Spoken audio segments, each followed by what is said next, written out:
அனைவருக்கும் வணக்கம். மாறி ஸ்டேஜில் பேரை சொன்னோடனே மாறி சொல்கிறாப்புல, கொஞ்சமாக 2 வார்த்தை கொஞ்சம் எக்ஸ்ட்ரா பேசுங்க. சரி, ட்ரை பண்ணி பார்க்குறேன் பேசுகிறதுக்கு. ப்ரொடியூசர் பேர் அம்பேத்கர் குமார், படம் பேர் மயிலாட். நல்ல இந்த பாலாஜி சக்திவேல் படத்தில் வர்ற மாதிரி குட் காம்பினேஷனாக இருக்குது. சார், நீங்கள் வந்து தயாரிப்பாளர் சொல்கிறேன், இன்னும் 2 படம் வந்து ராஜமுருகனை வச்சு படம் பண்ணிட்டீங்கன்னா கண்டிப்பாக உங்கள் ஆட்சியில் நீங்கள் அடுத்து மந்திரி ஆயிடுவீங்க. ஆக வேண்டிய கட்டாய சூழ்நிலைக்கு ஆளாயிடுவீங்க, அது நல்லா தெரியுது. ஆனால் 2 படம் பண்ணிடணும் நீங்கள்.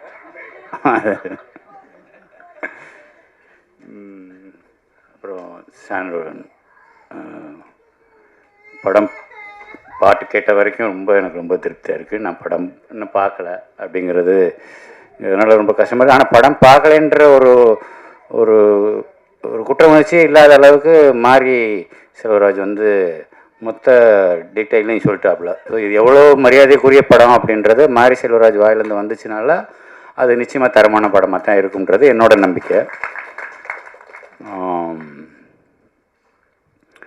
அப்புறம் சார் சொல்லிட்டோம் சார், வெங்கடேஷ் சார், நீங்கள் பேசி எனக்கு தெரியாது, நான் உங்களை பார்த்ததுக்கு முன்னாடி நீங்கள் பேசிகிட்டு இருக்கும்போது இவர் யாருன்னு சொல்லி கேட்டேன் மாறிட்ட. அவர் வெங்கடேஷ் டைரக்டர் 40 படம் பண்ணியிருக்கிறாரு அப்படின்னாரு. அது உண்மையா சார்? எனக்கு தெரியாது. ஓ, 23 சார், மன்னிச்சுங்க சார், நான் உங்களுக்கு கவனிக்காம விட்டேன். அப்புறம் உங்களை சொல்லவே வேண்டாம், நீங்கள் வந்து ரியலிஸ்டிக் ஃபிலிம் சின்ன பசங்களாக வச்சுட்டு எவ்வளோ பிரமாதமான படம் பண்ணியிருக்கீங்க. ஞானவேலும் பேசுகிறாப்புல. குரு எங்கேயோ 2-3 இடத்துல பாட்டில் அடி வாங்கியிருப்பீங்கன்னு நினைக்கிறேன் மண்டையில். ஏன்னா அந்த எக்ஸ்பிரஷன் அவ்வளோ துல்லியமாக இருக்குது. பாக்கி எல்லோரும் சினிமா நடிகர் மாதிரி அப்படின்னுவாங்க, கண்ணு சிமிட்டுவாங்க, எதுவுமே இல்லை. நிஜமாகவே அடி வாங்கின மாதிரி ஒரு எக்ஸ்பிரஷன் கொடுத்தீங்க. அதுதான் இல்லாமல் நீங்கள் வந்து ஒரு ஜிகர் தண்டா படத்தில் போய் ஒரு இருக்கிற எல்லா குரூப்புக்கும் வந்து ஆக்டிங் கோர்ஸ் சொல்லி கொடுப்பீங்க. அப்படி ஒரு கேரக்டர் உண்மையிலே ரொம்ப அருமையாக இருந்துச்சு. அந்த ஒரு ஷாட் ரொம்ப பிரமாதம். அப்புறம் இது ராஜமுருகனை சொல்லணும்னா படம் குக்கு. நான் ஞானவேல் வந்தாப்புல என்னன்னு தெரில. நானும் லிங்குசாமியும் போயிருந்தோம் பூஜைக்கு. மத்தியானம் பூஜை வச்சுருந்தாங்க ஒரு ஆஃபீஸில். மத்தியானம் கண்ணன் வந்து விகடன் கண்ணன் வந்து சொன்னாப்புல பூஜை கண்டிப்பாக வந்துடுங்க, பஸ் கொஞ்சம் டைம் எடுங்க, ஒரு 4 மணி வரைக்கும் கொஞ்சம் பொறுத்துக்குன்னு வேற ஒரு விஷயத்துக்காக பொறுத்துக்கன்னு சொல்லி அடக்கி வச்சு கூப்பிட்டு போனாப்புல. அப்போ தான் லிங்குசாமியை பார்த்தது. அப்போ படம் குக்குன்னு பேர் வச்சாப்புல. 2வது படம் ஜோக்கர், இப்போ மயிலாட். பொறுப்புணர்ச்சி இருக்க தான் செய்யுது. அதே சமயம் இவ்வளோ நக்கலாக வந்து டைட்டில் வைக்கிறதுன்றது அது ராஜமுருகனால் மட்டும்தான் முடியும். அதுக்கப்புறம் சசி சொல்லணும், மெய்யழகன் டைரக்டர் வந்திருக்கிறாரு. அவருக்கு படம் பார்த்தேன் சார், ரொம்ப பிரமாதமாக இருந்துச்சு. சசி அந்த ராஜாதி ராஜாவா பாட்டு, என்ன சாங், ராசாதி ராஜா, அந்த பாட்டுக்கு கோரியோகிராஃபரே வைக்கலன்னு நினைக்கிறேன். ஏன்னா அவ்வளோ பிரமாதமாக ஆடியிருக்கேன். டான்ஸ் பார்த்தீங்கன்னா அடே கப்பா, இப்படி ஒரு டான்ஸ் நான் எங்கேயுமே பார்த்ததில்லை. நல்ல வேளை நான் மைக்கேல் ஜாக்சன் செத்து போயிட்டேன். ஒருவேளை இந்த கேரக்டர் வந்து இப்படி தான் ஆடணும்னா குணா ஃபிக்ஸ் பண்ணி ஹோம் ஒர்க்கெல்லாம் பண்ணி ஆடிப்பான்னு நினைக்கிறேன். அதுதான் எனக்கு ஒரு சந்தேகமாக இருக்குது. ஒரு சிலரை வந்து நமக்கு பிடிச்சி போச்சு. இப்போ மணி சார் எடுத்துங்களேன். மணி சார் படம் எல்லா படத்தையும் பார்த்தா அது நல்லா இருக்கோ நல்லா இல்லையோ, அவரை பிடிச்சிருக்கிறதுனால அந்த படம் நல்லா எது பண்ணியிருந்தாலும் அது நல்லா இருக்கிற மாதிரி தான் நமக்கு பிடிச்சவங்களுக்கு நமக்கு அப்படி தோணும். அப்படி தான் சசி என்ன படம் பண்ணாலும் அவர் தம்பி ஒரு சிஷியன்ற முறையில் அவன் என்ன பண்ணாலும் எனக்கு பிடிக்குது. அதுதான் அவன் மேலே நான் வச்சுருக்கிற பாசம், அவன் என் மேலே வச்சுருக்கிற பாசம். அந்த பாசம் உண்மையானதுனால தான் இந்த நக்கல் நியாண்டியெல்லாம் இல்லைன்னா வேறு ஆளாக அந்த மேலே பாலிஸ்டாக சொல்லிட்டு போயிடலாம். நல்லா பண்ணியிருக்கீங்க சார், சசி சார், சூப்பர் சார்னு சொல்லிட்டு போயிடலாம். அந்த பொண்ணு இது சுசீலான்னு வருது அந்த கார்டில், சுசீலானே சொல்லிடுறேன். அந்த பொண்ணு அடுத்த சினிமாவை நீங்கள் வேறு யாராவது மற்ற ஹீரோக்குள்ளே நடிக்கிற ஹீரோ, உண்மையாக நடிக்க தெரிஞ்ச ஹீரோக்கள் கூட நடிக்க வேண்டிய ஒரு வாய்ப்பு வந்ததுன்னா அந்த ஹீரோக்கள் இதன் மூலமாக நான் ஒன்று தெரிவிச்சுக்கிறேன், அந்த ஹீரோக்கள் இந்த பொண்ணுக்கிட்ட ஜாக்கிரதையாக இருக்கணும் வேண்டியிருக்கு. ஏன்னா அவ்வளோ பிரமாதமான ஆர்டிஸ்ட்.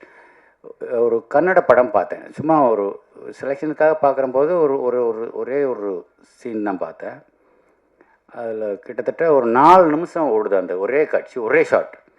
அந்த ஒரே ஷாட்டில் அவ்வளோ ஆக்ரோஷமான நடிப்பு.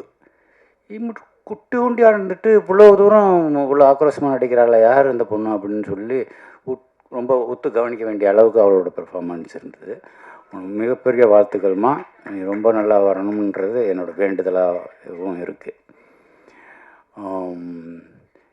விழாவில் நாயகன் சாமுக்கு என்னோடய வாழ்த்துக்கள். படத்தை பார்க்க பாரதி வந்திருக்கிறாப்புல, பாரதி சொல்ல வேணாம், அவங்க 2 பேருக்கும் அவருக்கு ராஜமுருகனுக்குன்னா ஸ்பெஷலாக வார்த்தையில் ஒதுக்கி வச்சுருப்பாப்புல.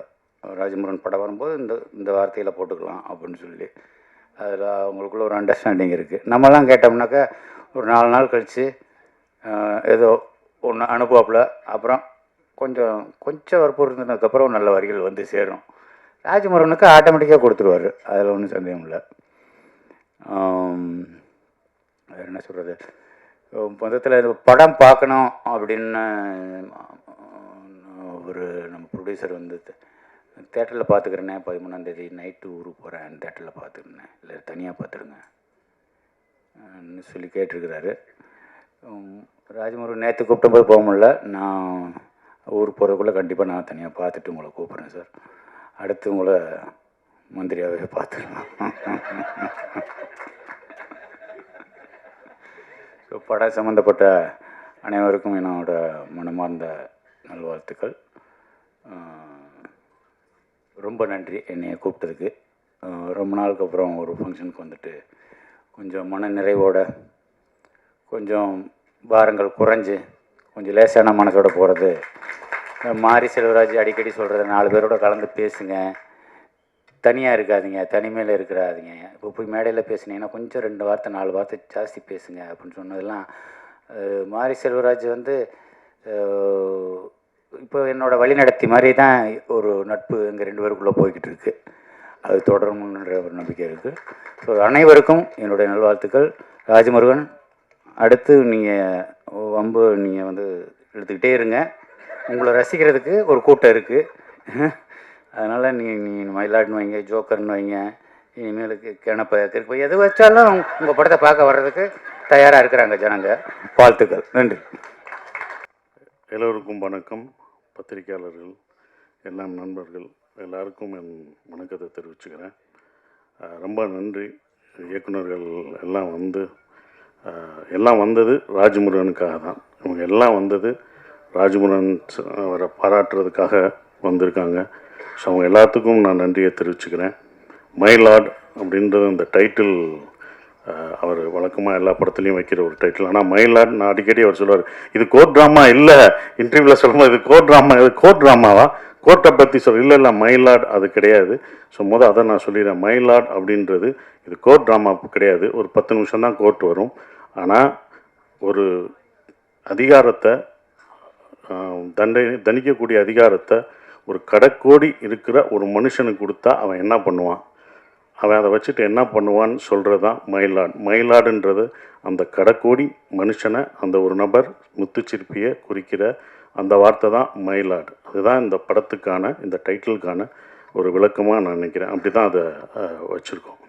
ஸோ இதுதான் மயிலாடான ஒரு படம். முதல் வந்த எல்லா இயக்குநர்களுக்கு நன்றியை தெரிவிச்சுக்கிறேன். அப்புறம் எங்களுக்குள்ளே ஒரு போட்டி இருந்தது.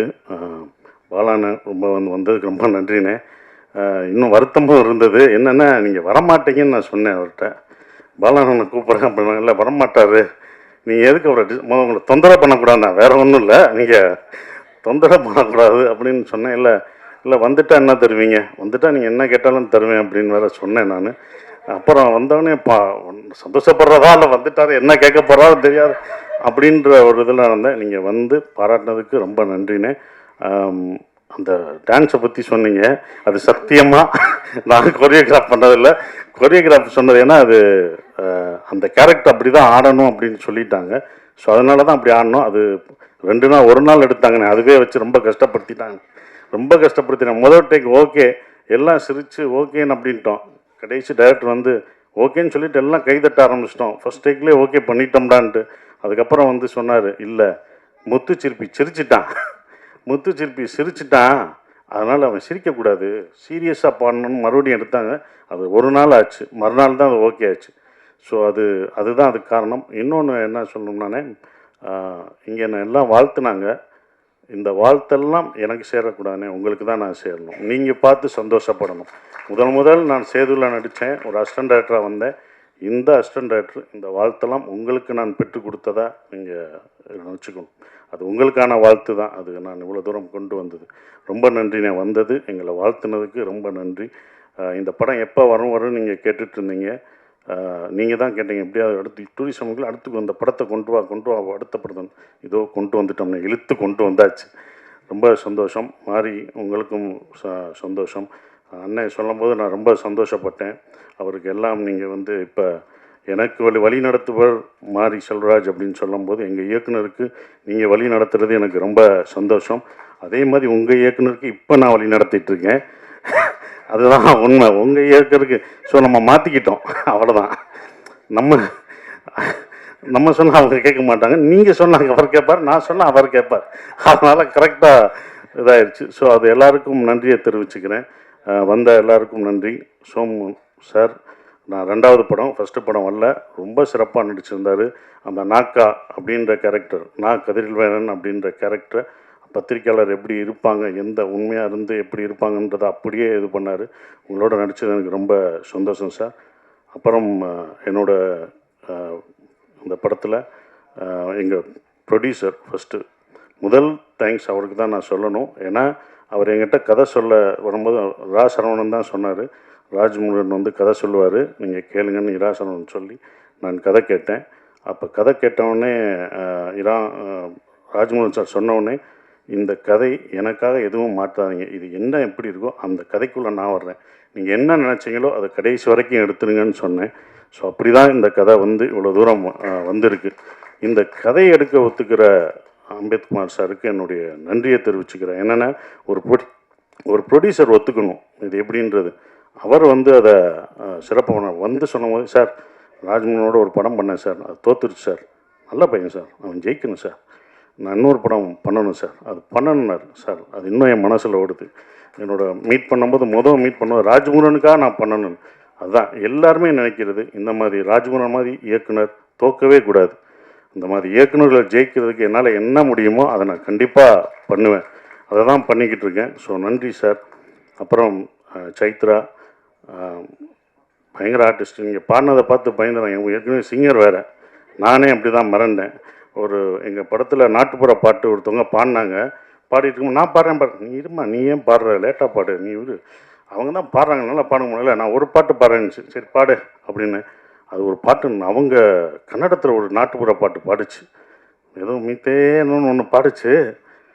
மிரண்டோம், என்ன நல்லா பாடுது. அப்புறம் தான் சொல்லிச்சு, ஒரு 2-3 படங்கள் கன்னடத்தில் சிங்கர் சகலகலா வள்ளி. நடிப்பு மட்டும் இல்லை, அவங்க டான்ஸு, பாட்டு, ஃபோட்டோகிராஃப் வேறு எல்லாமே பண்ணியிருக்காங்க. ஸோ உங்களோட நடித்தது எனக்கு ரொம்ப சந்தோஷம். நல்ல ஆர்டிஸ்ட். ஏன்னா டோபி பார்த்துட்டு நானும் ஒரு ரசிகன். அது நடித்தது ரொம்ப அதுவும் அந்த காதல் காட்சிகள் நல்லா நடிச்சிருக்கீங்க அப்படின்னு இப்போ லிங்குசாமி சார் சொன்னார். பிரமாதம் பண்ணுற எல்லாருமே சொல்கிறாங்கன்னா அதுக்கு காரணம் நீங்கள் தான். அது நல்லா வர்றதுக்கு நீங்களும் பண்ண ஒரு காரணம் தான். ரொம்ப நன்றி கெமி, நீங்களும் இந்த படத்தில் நடிச்சிருக்கீங்க. அந்த கேரக்டர் ரொம்ப நல்லா இருந்தது. ஸோ எல்லாருக்கும், இந்த பணியாற்றின எல்லாருக்கும் என் நன்றியை தெரிவிச்சுக்கிறேன். ஷான் ரோல்டன், யுகபாரதி சார், இவங்க 3 பேரும் டைரக்டரும் பண்ணும்போது 3 பேர் காம்பினேஷன் எப்போவுமே தப்பாக. நான் அவர்கிட்ட கேட்பேன், அவருக்கு மட்டும்தான் அந்த மாதிரி பாட்டு கேட்பீங்களா? இல்லை, அவர் தான் அப்படி கேட்குறாரு, அதனால் நான் போடுறேன்னு சொல்கிறாரு. ஷான், நம்ம நட்பு இன்னும் தொடர்ந்துக்கிட்டு தான் இருக்குது. நாங்கள் இன்னும் ஒவ்வொரு இதாக போய்கிட்டே இருக்கோம். போனது டூரிஸ்ட் ஃபேமிலிக்கு போனோம், அடுத்து இந்த இதில் எல்லா இன்டர்வியூவும் கலந்துக்கிட்டு இருக்கோம். ஸோ ரொம்ப சிறப்பாக இது பண்ணுறது. அப்புறம் எடிட்டர் அவருக்கு இது, அப்புறம் ரொம்ப சந்தோஷம் இருக்குது. அப்புறம் இன்னொன்று சொல்லணும்னா ராஜ்முருகன் கடைசியாக எங்கள் டைரக்டரு ராஜமுருகன் நான் சொல்லும்போது எல்லாருமே வந்து சார் அவர் சைக்கோ அப்படின்னு என்கிட்ட ஒருத்தர் சொன்னார். என்னடா சைக்கோன்ட்டாங்க, சார் அவர் சைக்கோ ஆச்சு, அவரோட எப்படி சார் பண்ணுவீங்க அப்படின்னு நான் கதை கேட்க வரும்போது அப்படியே பார்க்கணும். கதை கேட்டு 2வது தடவை இன்னொரு தடவை கரெக்ஷன் பண்ணிட்டு ஒரு வருஷன் சொன்னார். சைக்கோவா அப்படின்னு. சரி, ஃபஸ்ட்டு டே போகும்போது நானும் அப்படி நினச்சி ரொம்ப ரசித்து சிரிக்கிறீங்க, அவங்க ஒய்ஃபு அப்படி இல்லை, ஓகே அவங்க வீட்டுக்காரம்மா சிரிக்கிறாங்க. உடனே என்னடா சைக்கோன்றாரு. முதல் நாள் ஷூட்டிங் எப்போ பார்த்தேன், என்னடா பண்ணுறாங்கன்னு பார்ப்போம், 2 நாள் பார்ப்போம் அப்படின்னு நினச்சி 2ஆவது நாள் பார்த்தேன். ரொம்ப நல்லா தான் இருந்தார். இவர் நடிக்கிறாரா? 3ஆவது நாளும் பார்த்தேன், நடிக்கிறாரா? அப்புறம் பிரச்சனைகள் வரும்போது என்கிட்ட டக் டக் கதவை தட்டும். என்னோடய ரூம் கதவை தட்டினா, சரி இன்றைக்கி ஏதோ ஒரு பிரச்சனை சார், ஒரு பிரச்சனை நடந்து போச்சு. என்னடா சைக்கோன்னாங்க, இவர் இந்த பிரச்சனையை ஹேண்டில் பண்ண மாட்டேங்கிறார், நம்ம தான் பண்ணணுமா, சரி பண்ணுவோம் அப்படின்னு சொல்லி. ஏன்னா ஒரு கட்டத்தில் படம் நிற்கிற மாதிரி இருந்தது. ஏன்னா ஒரு ஆர்டிஸ்ட் நடிக்க வேண்டியது, அந்த ஆர்டிஸ்ட் நடிக்காதனால அது ஒரு மிஸ் அண்டர்ஸ்டாண்டிங்னால அந்த நடிகர் நடிக்க முடியாமல் போனும்போது நாங்கள் பேக்கப் ஆகி கிளம்ப வேண்டியதாக இருந்தது. யாரை கூப்பிடலாம், என்னடா ஆபத்துக்கு யார் இருந்துன்னும்போது யாரை கூப்பிடலான்னு அப்புறம் தான் சொன்னேன். ஏங்க சோமு நீங்கள் என்ன சொன்னாலும் கேட்பாரா அப்படின்னா, கடைசியாக வந்து சேர்ந்ததான் இல்லை கேட்பார். அந்த கேரக்டர் அவர் நடிக்க கேளுங்க, நீங்கள் கேட்டாங்கன்னா உடனே அடித்தார். சார் நான் ஃப்ரீயாக இருக்கேன், நீங்கள் உடனே வாங்க. அவர் கதையெல்லாம் சொல்லலை. இல்லைங்க அவர் எல்லாமே சோமு வந்து எல்லா ஸ்கிரிப்டும் படிச்சுட்டு அதை 10 நாள் ஓட்டிட்டு அதுக்கப்புறம் தாங்க நடிக்க வருவார் அப்படின்னாப்புல. இல்லை நீங்கள் கேளுங்க, நமக்கு ஆபத்தாயிடுச்சுன்னு அப்புறம் ஃபோன் பண்ண உடனே வந்தார். அவர் கதை எதுவுமே கேட்கல, சோமு எதுவுமே கேட்கல, வந்து நடித்து என்னென்னு அங்கே டெவலப் பண்ணது தான். ஸோ ரொம்ப நன்றிங்க. ஏன்னா இந்த மாதிரி டேரக்டருக்கு நீங்கள் சப்போர்ட் பண்ணணுன்னு வந்ததுக்கே உங்களுக்கு நான் முதல் நன்றியே சொல்லணும். ரொம்ப இது பண்ணது. இப்படிப்பட்ட ஒரு சைக்கோன்னு முடித்தேன்ல, இந்த சைக்கோவோட நானும் இப்படி அமைதியாக இருக்கான்னு இந்த சைக்கோவோட நடித்தேன். ஆனால் எங்கேயுமே இல்லை, எல்லாம் தப்புன்னு தெரிஞ்சுது. அப்புறம் தான் படம் முடிஞ்சு நான் இந்த படத்தை பார்க்கும்போது தான் இந்த தமிழ் சினிமா மேலே அவர் எவ்வளோ சைக்கோவாக இருக்கார், இது இது இது தரமான படங்கள் கொடுக்குறதுல எவ்வளோ சைக்கோவாக இருக்கிறான்னு அதுக்கப்புறம் தான் தெரிஞ்சுக்கிட்டேன். உண்மையிலே சைக்கோ நீங்கள் இல்லை, உங்களை சுற்றி உள்ளவங்க தான் சைக்கோவாக இருக்காங்கன்றது அதுக்கப்புறம் எல்லாருக்கும் தெரிஞ்சது. அந்த சைக்கோவை திருத்துறதுக்கு ஒரு பாடுபடுறாருன்னு தெரியுது. நிச்சயம் வெற்றி பெறுவீங்க. நாங்கள் அடுத்த இந்த படம் கதை சொல்லும் போதே நான் வந்து அடுத்து ஒரு படம் அவருக்கு நான் பண்ண போகிறேன், இன்னொரு படம், அடுத்த படம். ஏன்னா இந்த படம் பண்ணும்போதே ஒரு கதை சொன்னார், அந்த கதையை நான் ஓகே பண்ணிட்டேன். அப்புறம் சார் என்ன சார் அப்படி அந்த ப்ரொடியூசர் அதுக்கப்புறம் பேசுகிறேன்னு கொஞ்சம் வருத்தப்பட்டார். அடுத்த ப்ரொடியூசர் அதை பற்றி நான் சொன்னேன், அந்த ப்ரொடியூசர் பண்ணுறாங்களோ இல்லையோ, இந்த படம் ஜெயிக்குதோ தோக்குதோ எனக்கு தெரியாது, ஆனால் உங்களுக்கு நான் படம் பண்ணிக்கிட்டே தான் இருப்பேன். வெற்றி தோல்விலாம் கிடையாது. என்றைக்கும் ஒரு படம் தோக்கலாம் ஜெயிக்கலாம், ஆனால் ஒரு இயக்குனர் தோக்கவே கூடாது. அவனுக்கு என்றைக்கும் வெற்றியாக தான் இருக்கணும். இயக்குனருக்கு வாழ்க்கையில் தோல்வியே கூடாது, அவன் படம் தான் தோக்கும் ஜெயிக்கும் அப்படின்னு சொல்லி வந்த எல்லாருக்கும் என் நன்றியை தெரிவிச்சுக்கிறேன். நன்றி நன்றி. எல்லாருக்கும் வணக்கம். உண்மையிலேயே ரொம்ப ஒரு நெகிழ்ச்சியான ஒரு தருணமாக இருக்குது. என்னை பற்றி இவ்வளவு ஆத்மார்த்தமான வார்த்தைகளை இங்கே எத்தனை பேர் வச்சுருக்காங்கங்கிறது தான் எனக்கு ரொம்ப மகிழ்ச்சியாக இருக்குது. நான் வந்து அசிஸ்டன்ட் டைரக்டராக இருந்தப்போ, அப்போ நான் சரக்கு அடிச்சிட்டு இருந்த டைமு. இப்போ அதை நிறுத்தி 10 வருஷத்துக்கு மேலே ஆச்சு. ஸோ இது வந்து ஞானவேல் கவனத்துக்கு. அப்போ வந்து என்னோடய ரெகுலர் ஒர்க்கு என்னென்னா, ஒர்க்கு முடிச்சுட்டு ஈவினிங் 6-7 மணிக்கு நேராக வந்து ஒரு குவார்ட்ரு வாங்கி அடிச்சுட்டு இன்னொரு குவார்ட்ரு வாங்கி பையில் வச்சுக்கிட்டு நேராக வரும்போது ஒரு சிடி கடை இருக்கும். அப்போ வந்து சிடி தான், சிடி பிளேயர். ஒரு பிதாமகன் படம் வாங்குவேன். வாங்கிட்டு நேராக வீட்டுக்கு போய் அந்த இன்னொரு இதை குடிச்சிக்கிட்டு அந்த படத்தை பார்ப்பேன். மறுநாள் திருப்பி அதே மாதிரி மாலை ரொட்டீன் அதே, திருப்பி வந்து அதே சிடி கடைக்கு போய் இன்னொரு பிதாமகன் சிடி வாங்குவேன். அந்த சிடிக்காரன் வந்து ரெகுலராக இதே மாதிரி பண்ணி அந்த வீட்டை நான் காலி பண்ணும்போது, அந்த ஹவுசிங் போர்டு வீட்டை 52 பிதாமகன் சிடி இருந்தது. அந்த ஆள் வந்து என்னடா டெய்லி வந்து இது ஒரே சிடியை வாங்குறானே, எனக்கு வந்து முதல் நாள் வாங்கினது மறந்துடும். ஸோ முதல் நாள் வந்து அதே படத்தை வாங்கணுங்கிறது மறந்துடும். எனக்கு அவ்வளவு அந்த படத்து மேலே சொல்லப்போனால் அந்த படம் வந்து எனக்கு ஏற்படுத்தின தாக்கம் தான் அதன் பிறகு இந்த மாதிரி எளிய மனிதர்களை சினிமாவை ஆக்க முடியும் அப்படிங்கிற ஒரு நம்பிக்கையை கொடுத்தது. இப்போ ஃபஸ்ட்டு பாலா சாரை போய் மீட் பண்ண போகும்போது கண்ணன் சார் மூலமாக விகடன் கண்ணன் சார் மூலமாக போய் பார்க்க போகும்போது நான் அவர்கிட்ட அவருடைய அறைக்கு போனாலே மாரிக்கு தெரியும், அது வந்து வாரணாசியோடைய இன்டோர் மாதிரியே இருக்கும். அந்த அறை அவரை பார்க்கும்போது சில பேரை பார்க்கும்போது நமக்கு அப்படி ஒரு அதிர்வு உருவாகும். நம்ம என்ன வார்த்தைகள் அவர்கிட்ட பேசுறது அப்படின்னு வார்த்தைகளை தேடக்கூடிய ஒரு விஷயம்.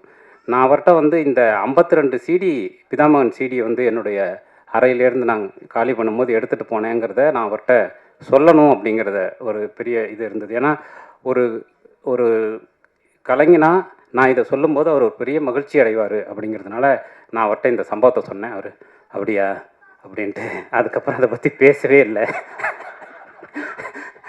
அதுக்கப்புறம் அவர் அமைதியாக இல்லை. ஸோ அப்படி வந்து எதையுமே தன் பற்றிய தன் படைப்பு பற்றின இவ்வளோ பெரிய பிரம்மாண்டத்துடைய ஒரு துளி கூட அறியாதவராக அவர் இருக்கிறாருங்கிறது வந்து ஒரு மிகப்பெரிய விஷயமாக நான் பார்க்குறேன். என்னை போன்ற நிறைய பேருக்கு ஆத்மார்த்தமான வழிகாட்டியாக இருக்கக்கூடிய பாலா சார் இங்கே வந்ததுங்கிறது மிகப்பெரிய மகிழ்ச்சி. இங்கே வந்தது இவ்வளோ தூரம் இருந்தது, இன்றைக்கி அவர் பேசினது. ஏன்னா பாலா சார் வந்து இவ்வளோ நகைச்சுவையாக பேசுவாருங்கிறது எங்களுக்கு தெரியும். அவரோட பர்சனலாக பேசும்போது அவ்வளோ விஷயங்கள் ஷேர் பண்ணி பேசும்போது, பட்டு ஒரு பொது இடத்துல இவ்வளவு மகிழ்ச்சியாக சந்தோஷமாக அவர் பேசினது தான் இந்த விழாவுடைய முதல் சிறப்புன்னு நான் நினைக்கிறேன். Thank you very much sir, thank you, ரொம்ப நன்றி. போட்டியில் நான் ஜெயிச்சிட்டேன். Sasi sir, so thank you. அதே மாதிரி மாரி வந்து மாரியை பற்றி ஃபஸ்ட்டு வந்து கண்ணன் சார் தான் என்கிட்ட சொன்னார். அப்போ ராம்கிட்ட மாரி அசிஸ்டண்ட்டு,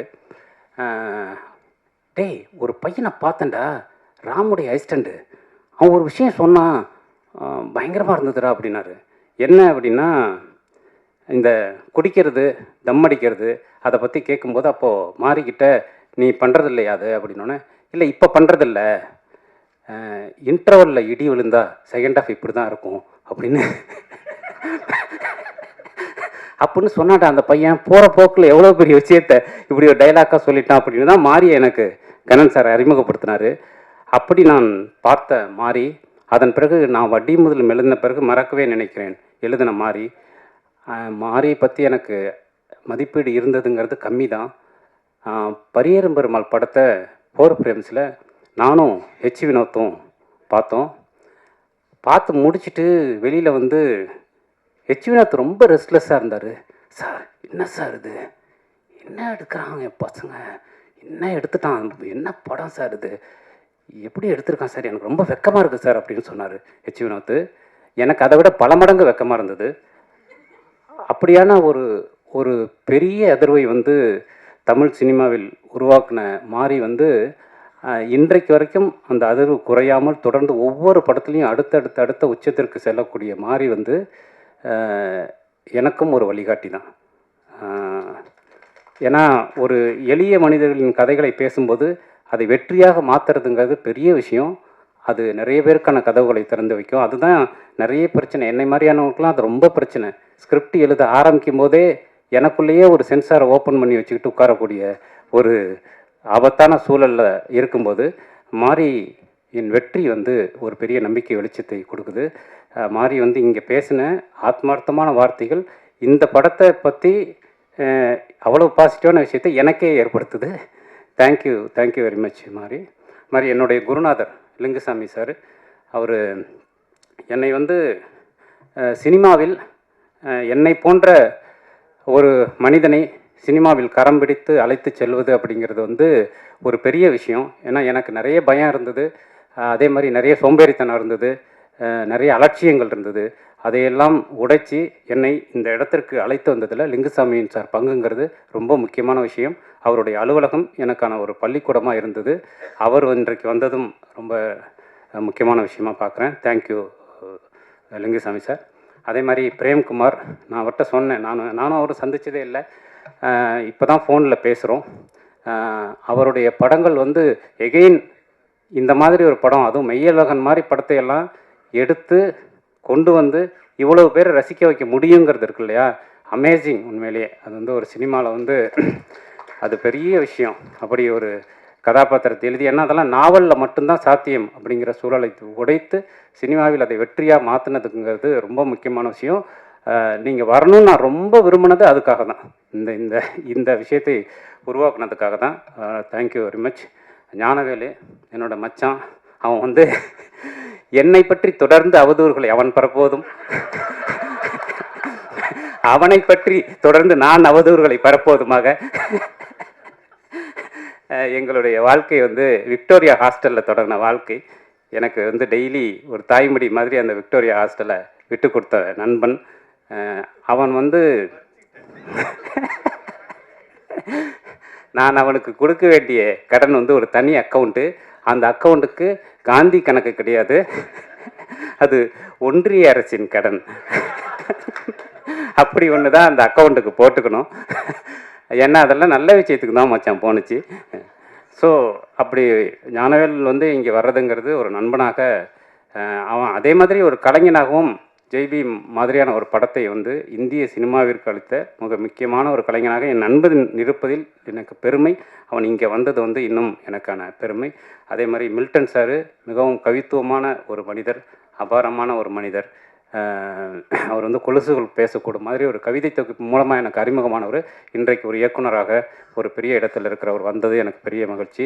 வெங்கடேஷ் சார் ஒரு அற்புதமான ஒரு மனிதர். எனக்கு வந்து நான் அவருக்கு ஃபோன் பண்ணி, சார் கமர்ஷியலாக எப்படி சார் ஒரு கதையை நரேட் பண்ணுறதுன்னு தான் நான் ஃபஸ்ட்டு அவர்கிட்ட கேட்டேன்.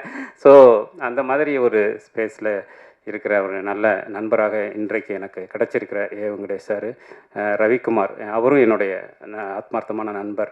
அவர் உள்ளிட்ட இங்கே வந்த அத்தனை பேருக்கும் வந்து இந்த நேரத்தில் நன்றியை நான் தெரிவிச்சுக்கிறேன்.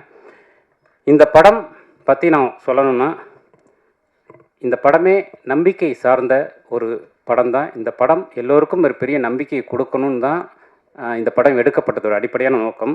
இந்த படம் ராஜமுருகன் என்ற மனிதன் மீது அம்பேத்குமார் என்ற மனிதன் வைத்த நம்பிக்கை தான் மயிலாடு, வேறு ஒன்றுமே கிடையாது. அந்த நம்பிக்கையில் உருவான படம் தான் இந்த படம். அம்பேத் என்ற ஒரு மனிதன் இல்லை என்றால் இந்த படம் உருவாயிருக்காது. ஸோ நான் ரொம்ப டவுன்ஃபாலில் இருந்தப்போ என்னை அழைத்து வாழ்க்கை வந்து நீங்கள் தொடர்ந்து ஓடிக்கிட்டே இருக்கணும் சார், ஒரு நாள் கூட உட்காந்துடக்கூடாது அப்படின்னு அடுத்த நாளே படம் பண்ணுறதற்கான ஒரு அலுவலகத்தை எனக்கு தந்த அம்பேத்குமார் சாருக்கு ரொம்ப நன்றி சார். இந்த மாதிரியான ஒரு படம் வந்து நான் இந்த படம் ஜெயிக்கணும்னு மறுபடி ரொம்ப இயற்கையை வேண்டுவது வந்து அம்பேத்குமார் என்ற மனிதனுக்காக தான். அவர் என் மேல் வைத்த நம்பிக்கை வந்து பொய்யாகக்கூடாது அப்படிங்கிறதுக்காக தான். அவருக்கு அடுத்து இந்த படத்தை தன் தோளில் முதல் நாளிலிருந்து சுமந்து இதை எப்படியாவது இந்த சந்தையில் கூவி வித்துடணும் அப்படின்னு ஒரு இதை ஒரு தன்னுடைய தோளில் சுமந்தது வந்து திங்க் மியூசிக் சந்தோஷ் தான். அவர் தான் வந்து இந்த படத்தை பார்த்த நாள்லேருந்து இந்த படத்தை பற்றி எல்லாத்தையும் பேசி இன்றைக்கு வரைக்கும் என் கூடவே இருந்துகிட்டு இருக்கிறது திங்க் மியூசிக் சந்தோஷ் தான். அவர் வந்து ஒரு கட்டத்தில் என்ன ஆயிடுச்சுன்னா, இன்றைக்கி வந்து இன்றைக்கி இந்த ஏரியாவில் ஈபி வரல அப்படின்னா அவருக்கு ஃபோன் பண்ணுற அளவுக்கு, இதுக்கெல்லாம் எனக்கு ஃபோன் பண்ணுற அப்படிங்கிற அளவுக்கு வந்து அவர் ஒரு ப்ராப்ளம் அப்படின்னா சந்தோஷ் வந்து அந்த இடத்துல இருந்தாருன்னா அது கிளியர் ஆகும் அப்படிங்கிற ஒரு விஷயத்தில் எனக்கு கிடைத்திருக்கக்கூடிய சந்தோஷ். சோமு எப்போவுமே என்னுடைய ஆல் டைம் டார்லிங்னு அவரை சொல்லுவேன். அவர் வந்து ஒரு மகத்தான ஒரு கலைஞன். இந்த படத்துலையும் அவர் சார் சொன்ன மாதிரி கடைசி நேரத்தில் வந்து கை கொடுத்து கூடவே நிற்கிற சோமு. சைத்ரா அவர் சொன்ன மாதிரி தமிழுக்கு கிடைத்திருக்கக்கூடிய மிக அற்புதமான ஒரு நடிகை.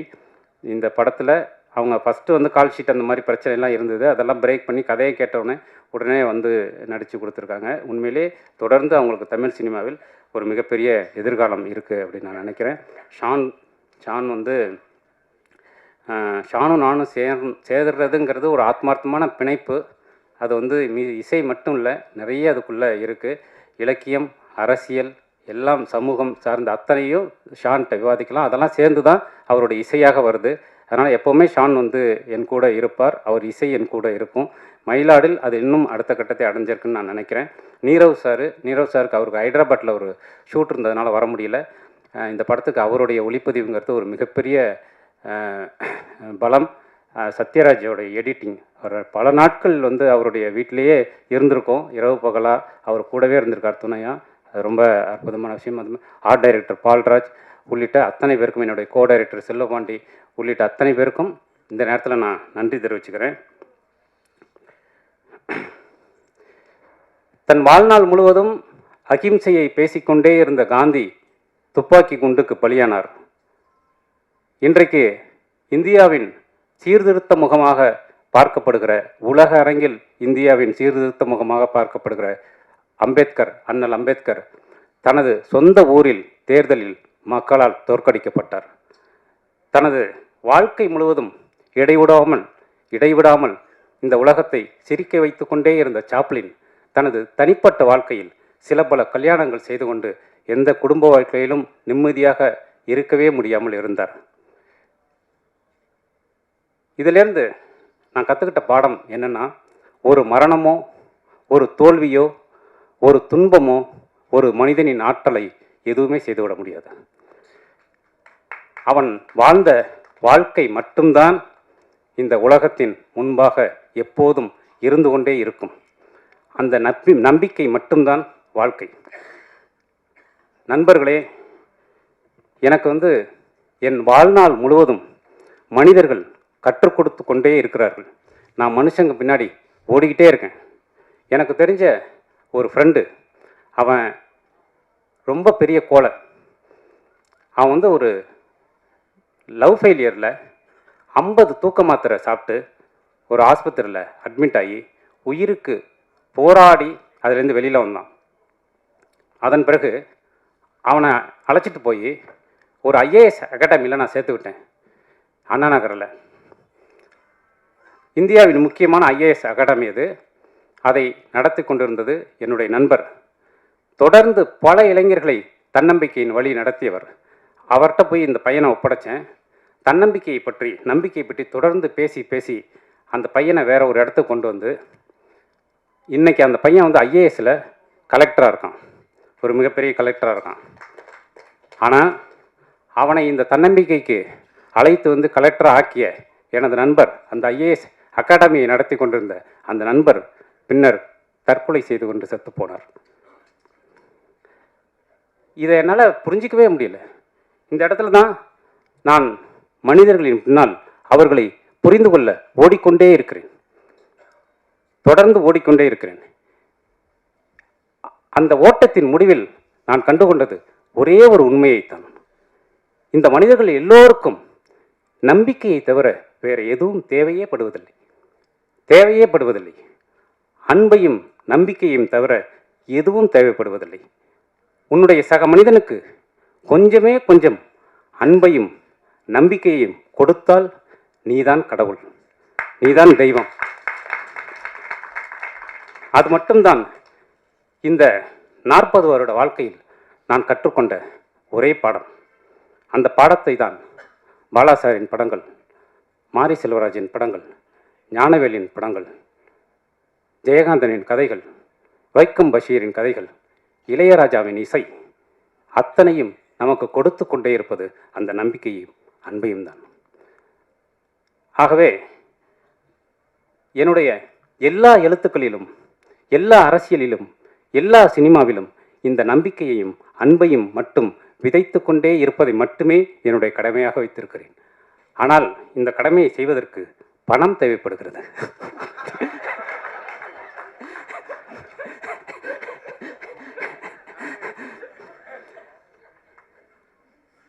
அந்த பணத்தை சம்பாதிக்கும் அளவிற்கு அறிவாளியாக என்னை இயற்கை படைக்கவில்லையே. அதை மட்டும்தான் இப்போ நான் கற்றுக்கணும்னு நினைக்கிறேன். அதனால் எப்படியாவது இந்த மாதிரியான படங்கள் வெற்றி பெற வேண்டும் என்று நினைப்பதற்கு தேவை, நான் நினைக்கிற ஒரே விஷயம் அதுதான். அன்பையும் நம்பிக்கையும் விதைப்பதற்கு இந்த வியாபார சூழலில் பணம் தேவை. அந்த பணத்தை எப்படியாவது மீட்டு தயாரிப்பாளரிடம் கொடுத்து விட வேண்டும். அதனால் இந்த படம் ரிலீஸ் ஆகிற நேரத்தில் நான் ஒரே ஒரு நொடிக்காக தான் காத்திருக்கிறேன். அது இந்த படம் வெற்றி என்கின்ற நேரத்தில் எனது தயாரிப்பாளர் அம்பேத்குமாரின் முகத்தில் பூக்கிற ஒரே ஒரு புன்னகைக்காக மட்டுமே நான் காத்திருக்கிறேன். அதை நிச்சயமாக இந்த சமூகம் திருப்பி தரும் அப்படின்னு நான் நம்புகிறேன். இந்த நேரத்தில் தொடர்ந்து என்னுடைய பயணத்தில் என் கூடவே இருக்கக்கூடிய என்னுடைய மனைவிக்கும் யுகபாரதி அண்ணனுக்கும், ஏன்னா அவரை பற்றி நான் தனியாக பேசலை, அவர் தான் நான் அப்படிங்கிறதுனால தனியாக பேசலை, என்னுடைய குடும்பத்தாருக்கும் நெகிழ்ச்சியான, ஏன்னா அவங்க இல்லைன்னா இந்த விஷயத்தை பீஸ்ஃபுல்லாக பண்ண முடியாதுன்னு உங்களுக்கும் தெரியும், எனக்கும் தெரியும். இந்த நேரத்தில் எல்லோருக்கும் நன்றியை தெரிவித்துக் கொள்கிறேன். இங்கே வந்திருக்கக்கூடிய பத்திரிகை நண்பர்கள், இணையதள நண்பர்கள் அத்தனை பேருக்கும் நன்றி. பார்த்துவிட்டு உங்கள் கருத்துக்களை பதிவு செய்யுங்கள். நன்றி, வணக்கம். எல்லாருக்கும் வணக்கம். நான் தமிழில் பேசுறதுக்கு ட்ரை பண்ணுறேன். ஏதாவது தப்பாக பேசினா மன்னிச்சிடுங்க.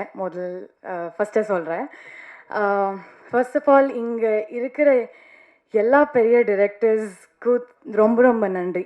ராஜு சாருக்காக எங்களோட சினிமாக்காக வந்து நீங்கள் இங்கே வந்து பேசினது, சினிமா பார்த்து அதை பற்றி பேசினது, அண்ட் என்னோட பெர்ஃபார்மன்ஸ் பற்றி பேசினது. I don't know, I think Bala sir பேசும்போது எனக்கு அழுகே வந்துச்சு. என்ன, I am very grateful. Thank you sir, it means a lot. You have no idea. எனக்கு எப்போவுமே தமிழ் ஒரு ஆஸ் அ லாங்குவேஜ் ரொம்ப ரொம்ப பிடிக்கும். ஐ திங்க் அந்த interest, I think it ட்ரான்ஸ்ஃபார்ம்ட். And then நான் இங்கே வரும்போது அந்த இன்ட்ரெஸ்ட்லேருந்து நான் கற்றுக்கிறதுக்கு இப்போ ஆரம்பிச்சுட்டு இருக்கேன். So I am very very grateful. I am very happy. நீங்கள் எல்லாருமே இந்த ப்ராடக்ட் பார்த்து அதை பற்றி பேசிட்டு இருக்கீங்க. ஆனால் எனக்கு மட்டும் ரா இன்க்ரீடியன்ஸ் மட்டும் தெரியும். இது ஸ்டார்ட் பண்ணும்போது ராஜு சருக்கு நான் தேங்க்யூ சொல்லணும். பிகாஸ் சார் என்னை வந்து மீட் பண்ண வரைக்கும் ஆக்சுவலி அவர் ஒர்க் பற்றி எனக்கு, அவர் ஒர்க் தெரியும், ஆனால் அது அவர் ஒர்க்குன்னு எனக்கு தெரியாது. ஸோ அவர் ஒரு நாள், நான் ஆக்சுவலி ஒரு மந்த்க்கு முன்னாடி அவர் என்ன இந்த ப்ரொடக்ஷன் மேனேஜர் கால் பண்ணார். அப்போது நான் ஒரு கன்னட படத்தில் ஆக்ட் பண்ணிட்டு இருந்தேன். ஸோ ஐ செட் அந்த டேட்டில் நான் ஃப்ரீ இல்லைன்னு நான் சொன்னேன். ஸோ ஹீ செட் ஓகே அப்படியா சரி அப்படி சொன்னிட்டு திரும்பி ஒரு மந்த்துக்கு அப்புறம் அவர் பெங்களூருக்கு வந்துட்டார். வந்து அந்த மேனேஜர், மேம் சார் பெங்களூரில் இருக்காரு, உங்க மீட் பண்ணுவோன்னு சொல்லிட்டு இருக்காரு, என்ன பண்ணுவீங்க அப்படி. So then I was very scared. ஐயோ இப்போ என்ன பண்ணுறது, ஓகே அட்லீஸ்ட் மீட் பண்ணிவிட்டு அதுக்கப்புறம் இல்லான்னு சொல்லலாம். பிகாஸ் எனக்கு தமிழ் வராது. ஸோ 3 BHK அப்போ சைன் பண்ணிட்டு இருந்தேன். நான் நினச்சேன் ஓகே அது இன்னும் கொஞ்சம் நாள் ஆகுது. ஸோ அப்போது தமிழ் கற்றுக்கிட்டு பண்ணலாம், இப்போ வேணாம் அப்படி. சார் வந்தார், கம்ப்ளீட்டாக தமிழில் நரேஷன் கொடுத்தாரு. ஆனால் நரேஷன் கொடுக்குற before that he started telling, நான் டோபிங்கிற ஒரு படம் பார்த்தேன் சைத்ரா, அது பார்த்து நீங்கள் தான் இந்த கேரக்டர் பண்ண அதுக்காக நான் வந்துட்டு இருக்கேன் அப்படி சொன்னார். ஸோ எனக்கு அதுக்கப்புறம் நான் அவர் மீட் பண்ணதுக்கு முன்னாடி கூகுள் பண்ணி, ஓ இந்த படம் இவர் இஸ் ரைட்டரா, இந்த படம் டிரெக்டர் இவரா, இந்த லிரிக்ஸ் இவர் எழுதிட்டாரா. So I didn't no.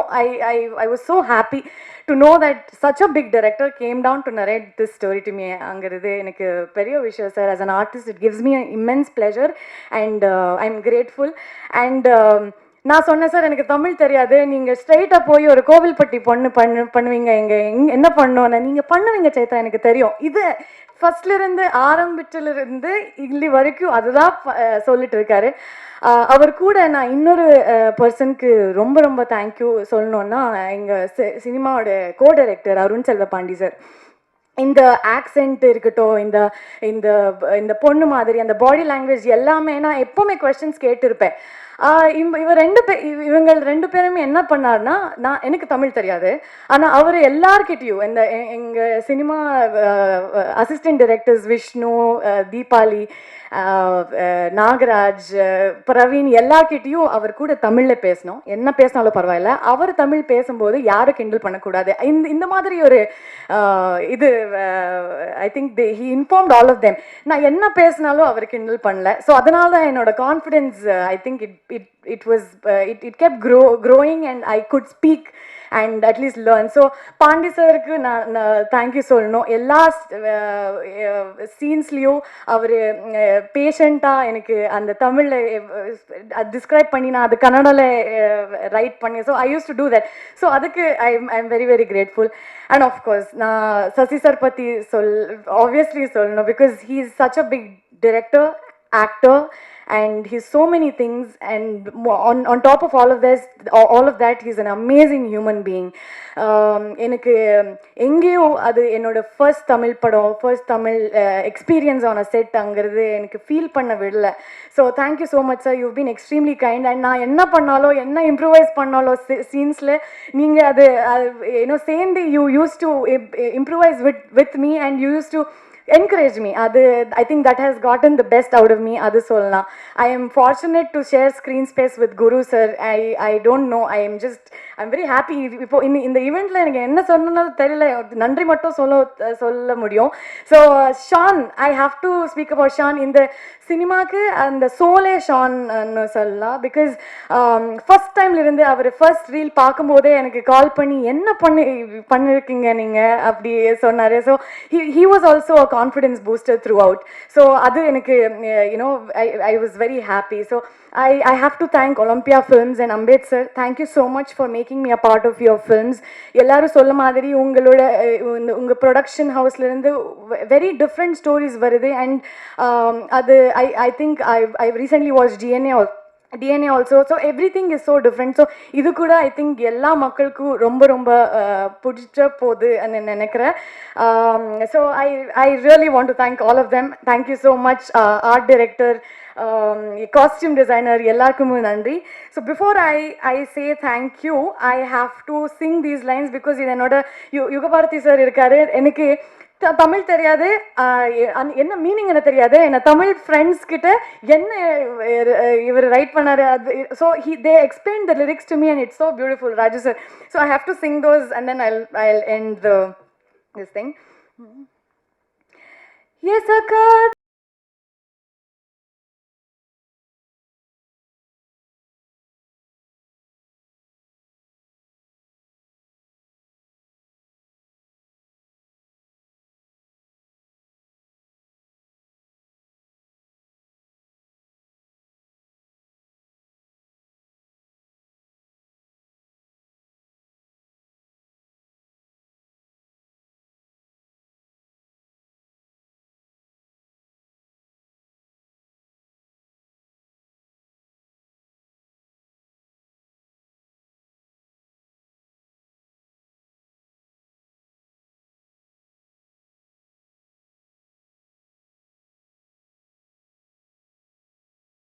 Come, please stand with our film. I think we've made one good film, definitely not a bad film, and you're all going to enjoy it. Thank you so much. அதில் கொஞ்சம் முதல்வன் ரகுவரன் மாதிரி இருக்கும் voice, அதனால் முயற்சி பண்ணுறேன்.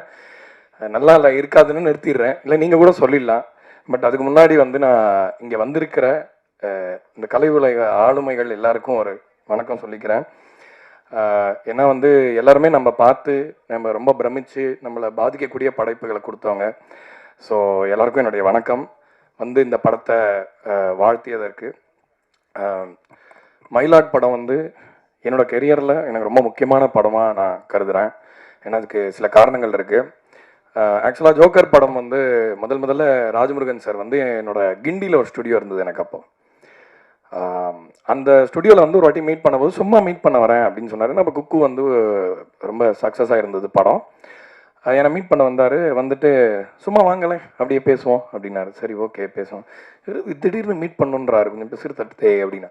அப்புறம் tea எல்லாம் குடித்தோம், கொஞ்ச நேரம் பேசினோம்.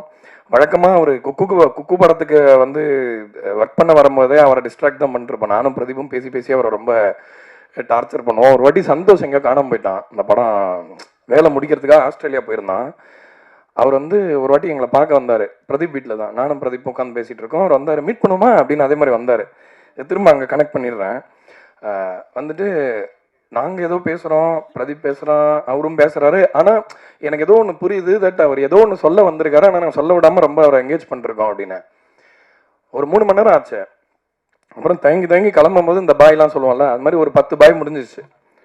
திரும்பினார் இப்படியே தயங்கிட்ட, சந்தோஷ் எங்க இருக்காருன்னு தெரியுமா அப்படின்னு கேட்டார் கடைசியா. சார் இதை முதல்லயே கேட்டிருக்கலாமே சார் அப்படின்னு தோணுச்சு. அந்த அளவுக்கு வந்து அவர் வந்து நம்மளோட பழகும்போது ஒரு சின்ன ஒரு அசௌகரியம் கூட நம்மளால ஃபீல் பண்ண முடியாது. நம்மளை எப்பயுமே வந்து ஒரு ரொம்ப ஒரு சமநிலையில் அவர் கூட பழகுறவங்களை அவர் வச்சுப்பாரு. ஸோ அதே மாதிரி எனக்கு வந்தபோது சொன்னார், இந்த மாதிரி நான் ஒரு ஸ்கிரிப்ட் வச்சுருக்கேன், நீங்கள் தான் பண்ணணும் அப்படின்னு சொன்னார். சொல்லி ஜோக்கருடைய ஸ்கிரிப்டை சொன்னார். ஸோ அந்த ஸ்கிரிப்டை கேட்டதுக்கு அப்புறமா எனக்கு ஒன்று புரிஞ்சுது. ஏன்னா அது வரைக்கும் ஓகே குக்கு தான் அவருடைய விஷயமா நான் பார்த்த படைப்பாக ஒன்று பார்த்த படம். அதுக்கப்புறம் ஒரு ரெப்யூட்டேஷன் தெரிஞ்சுது. அவரை பற்றி பேசும்போது மற்றவங்க அவர்கிட்ட பற்றி சொல்லும் போதெல்லாம் எல்லாம் புரிஞ்சுது. ஆனால் அந்த ஜோக்கரோட ஸ்கிரிப்டை படிச்சுட்டு நான் அவருக்கு சொன்னேன்னு நினைக்கிறேன், இந்த படம் தேசிய விருது வாங்கும் சார் அப்படின்னு. ஸோ அதே மாதிரி அந்த படம் தேசிய விருது வாங்கிச்சு. அந்த படத்தில் ஜாஸ்மின் ஒரு பாட்டு, அந்த படத்தை நாங்கள் பாட்டெலாம் எப்படி பண்ணோம்னு சொன்னால் பயங்கர காமெடியாக இருக்கும். ப்ரொடியூசர் பதறியிருப்பார். அப்போ அவர்கிட்ட அதெல்லாம் சொல்லலை. ட்ரீம் வாரியர் நம்ம எஸ்ஆர் பிரபு சார்கிட்ட ஒரு அட்வென்ச்சராக இருந்தது. என்னன்னா வந்து எல்லா ஆர்ட்டுமே வந்து ஒரு உரையாடல் தான். அது கமர்ஷியல் படமாக இருந்தாலும் சரி, இன்னும் இப்போ ரெண்டாக பிரிச்சுட்டாங்க எல்லாத்தையும், பிளாக் அண்ட் ஒயிட்டாக இருக்குது. ஆனால் எனக்கு வந்து ஒரு கமர்ஷியல் படத்தில் கூட அந்த டேரக்டருக்கான ஒரு மொமெண்ட் இருந்தால் அது எனக்கு புரியுது, அந்த உரையாடலாம் எனக்கு புரியுது.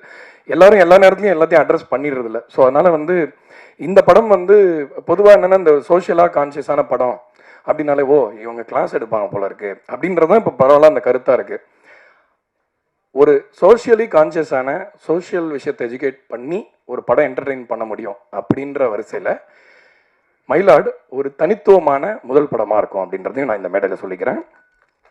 ஏன்னா வந்து நம்ம சோஷியலாக என்கேஜ் பண்ணும்பொழுது நம்ம பிணங்கள் மாதிரி என்கேஜ் பண்ணுறது இல்லையே, மனிதர்களாக தானே பண்ணுறோம். உயிரோட்டம் இருக்கிற மனிதர்களாக தானே நம்ம அணுகிறோம். ஒரு நல்ல புக்கு நம்ம கையில் கிடச்சிதுன்னா அதை படிக்கணும். ஒருத்த மனுஷன் தானே, உயிரோட்டம் இருக்கிறவன் தானே. ஸோ அதனால வந்து மனிதர்களை வந்து இவங்கெல்லாம் இந்த படம் பார்ப்பாங்க, இவங்கெல்லாம் அந்த படம் பார்ப்பாங்க அப்படின்னு பிரிக்கிறதே வந்து எனக்கு வந்து ஒரு ரொம்ப ஒரு தர்ம சங்கடமான சூழ்நிலையாக இருக்குது. Especially as a music composer, சினிமாட்டிக்கான ஒரு எஃபெக்ட், இந்த மாதிரி ஒரு பாட்டு லவ் பாட்டு பண்ணும்போது இந்த மாதிரி ஒரு கட்டாயங்கள் இருக்கிற இந்த உலகத்தில், ஏன்னா இப்போ வந்து ரொம்ப ரெஸ்பான்சிபிளாக சமநிலை தவறாமல் பொறுப்போடு பேச வேண்டிய கான்வர்சேஷன்ஸ்லாம் இப்போ ரீலில் நடக்கிறதுனால, அந்த மாதிரி ஒரு உலகத்தில் நம்ம வாழறதுனால ஒரு படைப்பாளியாக பெரிய பிரச்சனை இருக்குது.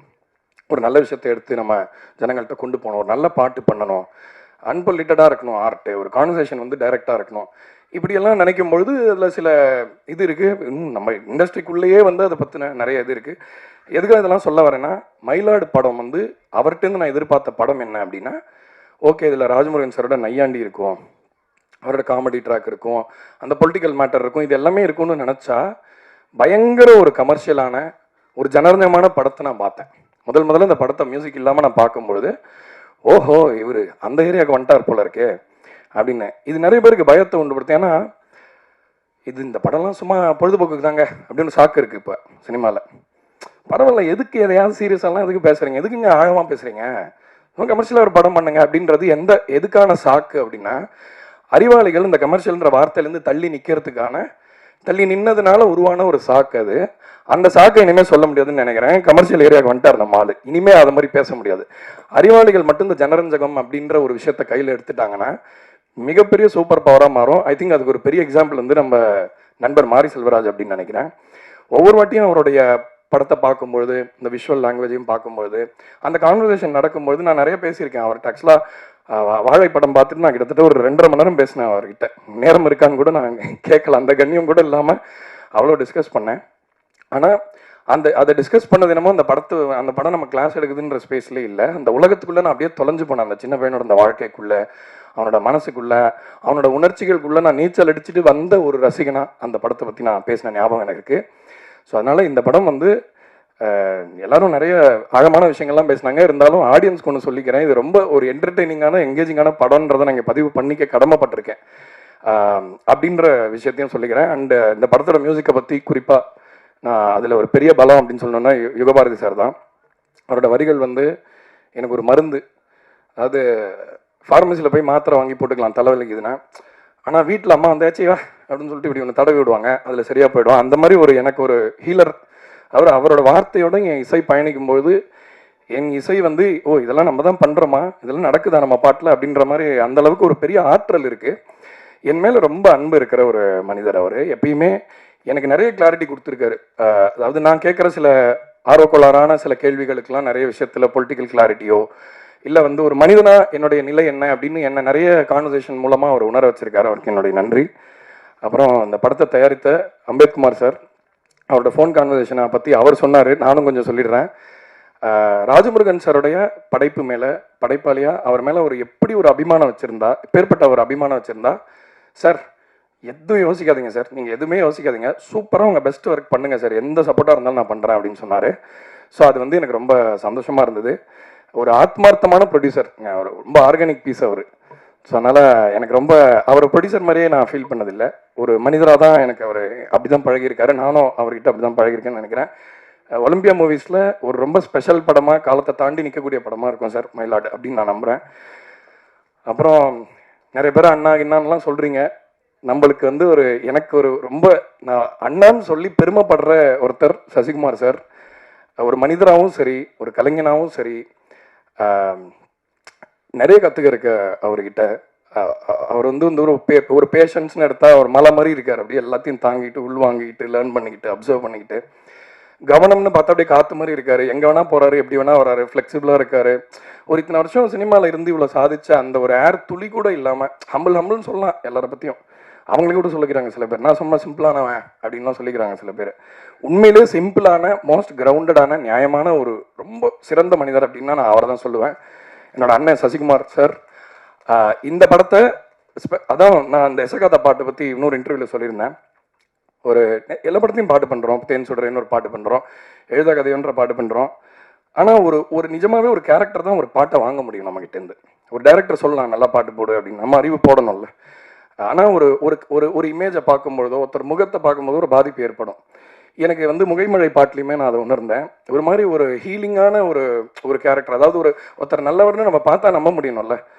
சார் நான் ரொம்ப நல்லா சார் அப்படின்னு ஒருத்தர் சொன்னால் நமக்கே ஒரு மாதிரி என்னடா இவன் ஏன் இப்படி பேசுகிறான், சைக்கோவாக இருப்பானோ அப்படிலாம் யோசிப்போம்.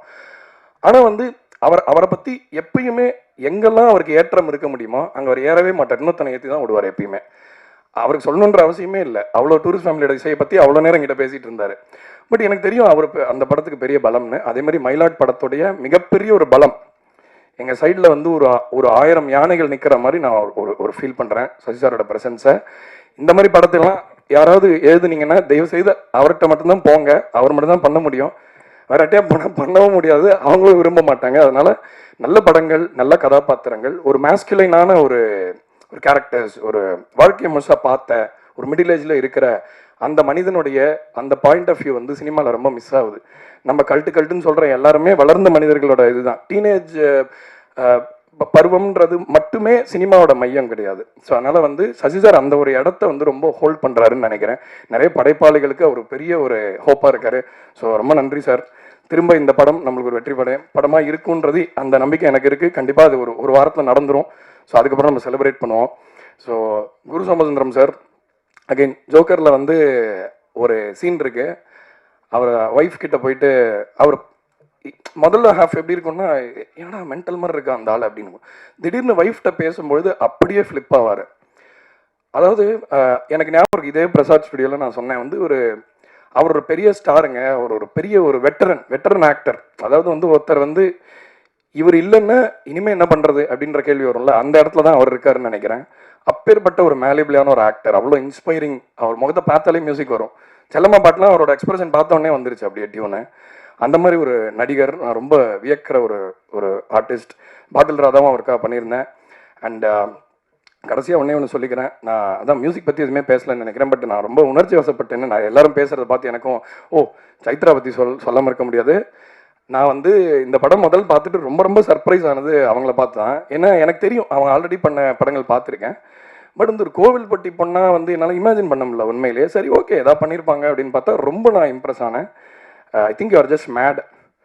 ஏன்னா ஒரு கலைஞனாக இருக்கிறதுக்கு கொஞ்சம் பைத்தியம் பிடிக்கணும் கண்டிப்பாக. ஒரு எக்ஸென்ட்ரிக் அப்படின்னு ஒரு ஜோனுக்கு போனால் தான் வந்து நம்ம ரொம்ப அந்த பொசஸ்டாக ஒரு ஆர்டிஸ்டாக இருக்க முடியும். அந்த கேரக்டரை உள்வாங்க இந்த மோல்டால் ரொம்ப பாதிக்கப்பட்டிருந்தாங்கன்னு என்னால் சொல்ல முடிஞ்சிச்சு. ஸோ எனிவே மயிலாட் படம் வந்து கண்டிப்பாக வெறும் சோஷியல் எஜுகேஷன் படம்லாம் சத்தியமாக கிடையாது. ரொம்ப எங்கேஜிங்கான ஒரு மனிதனோட ஒரு சின்ன பிரச்சனை சார்ந்த படம்.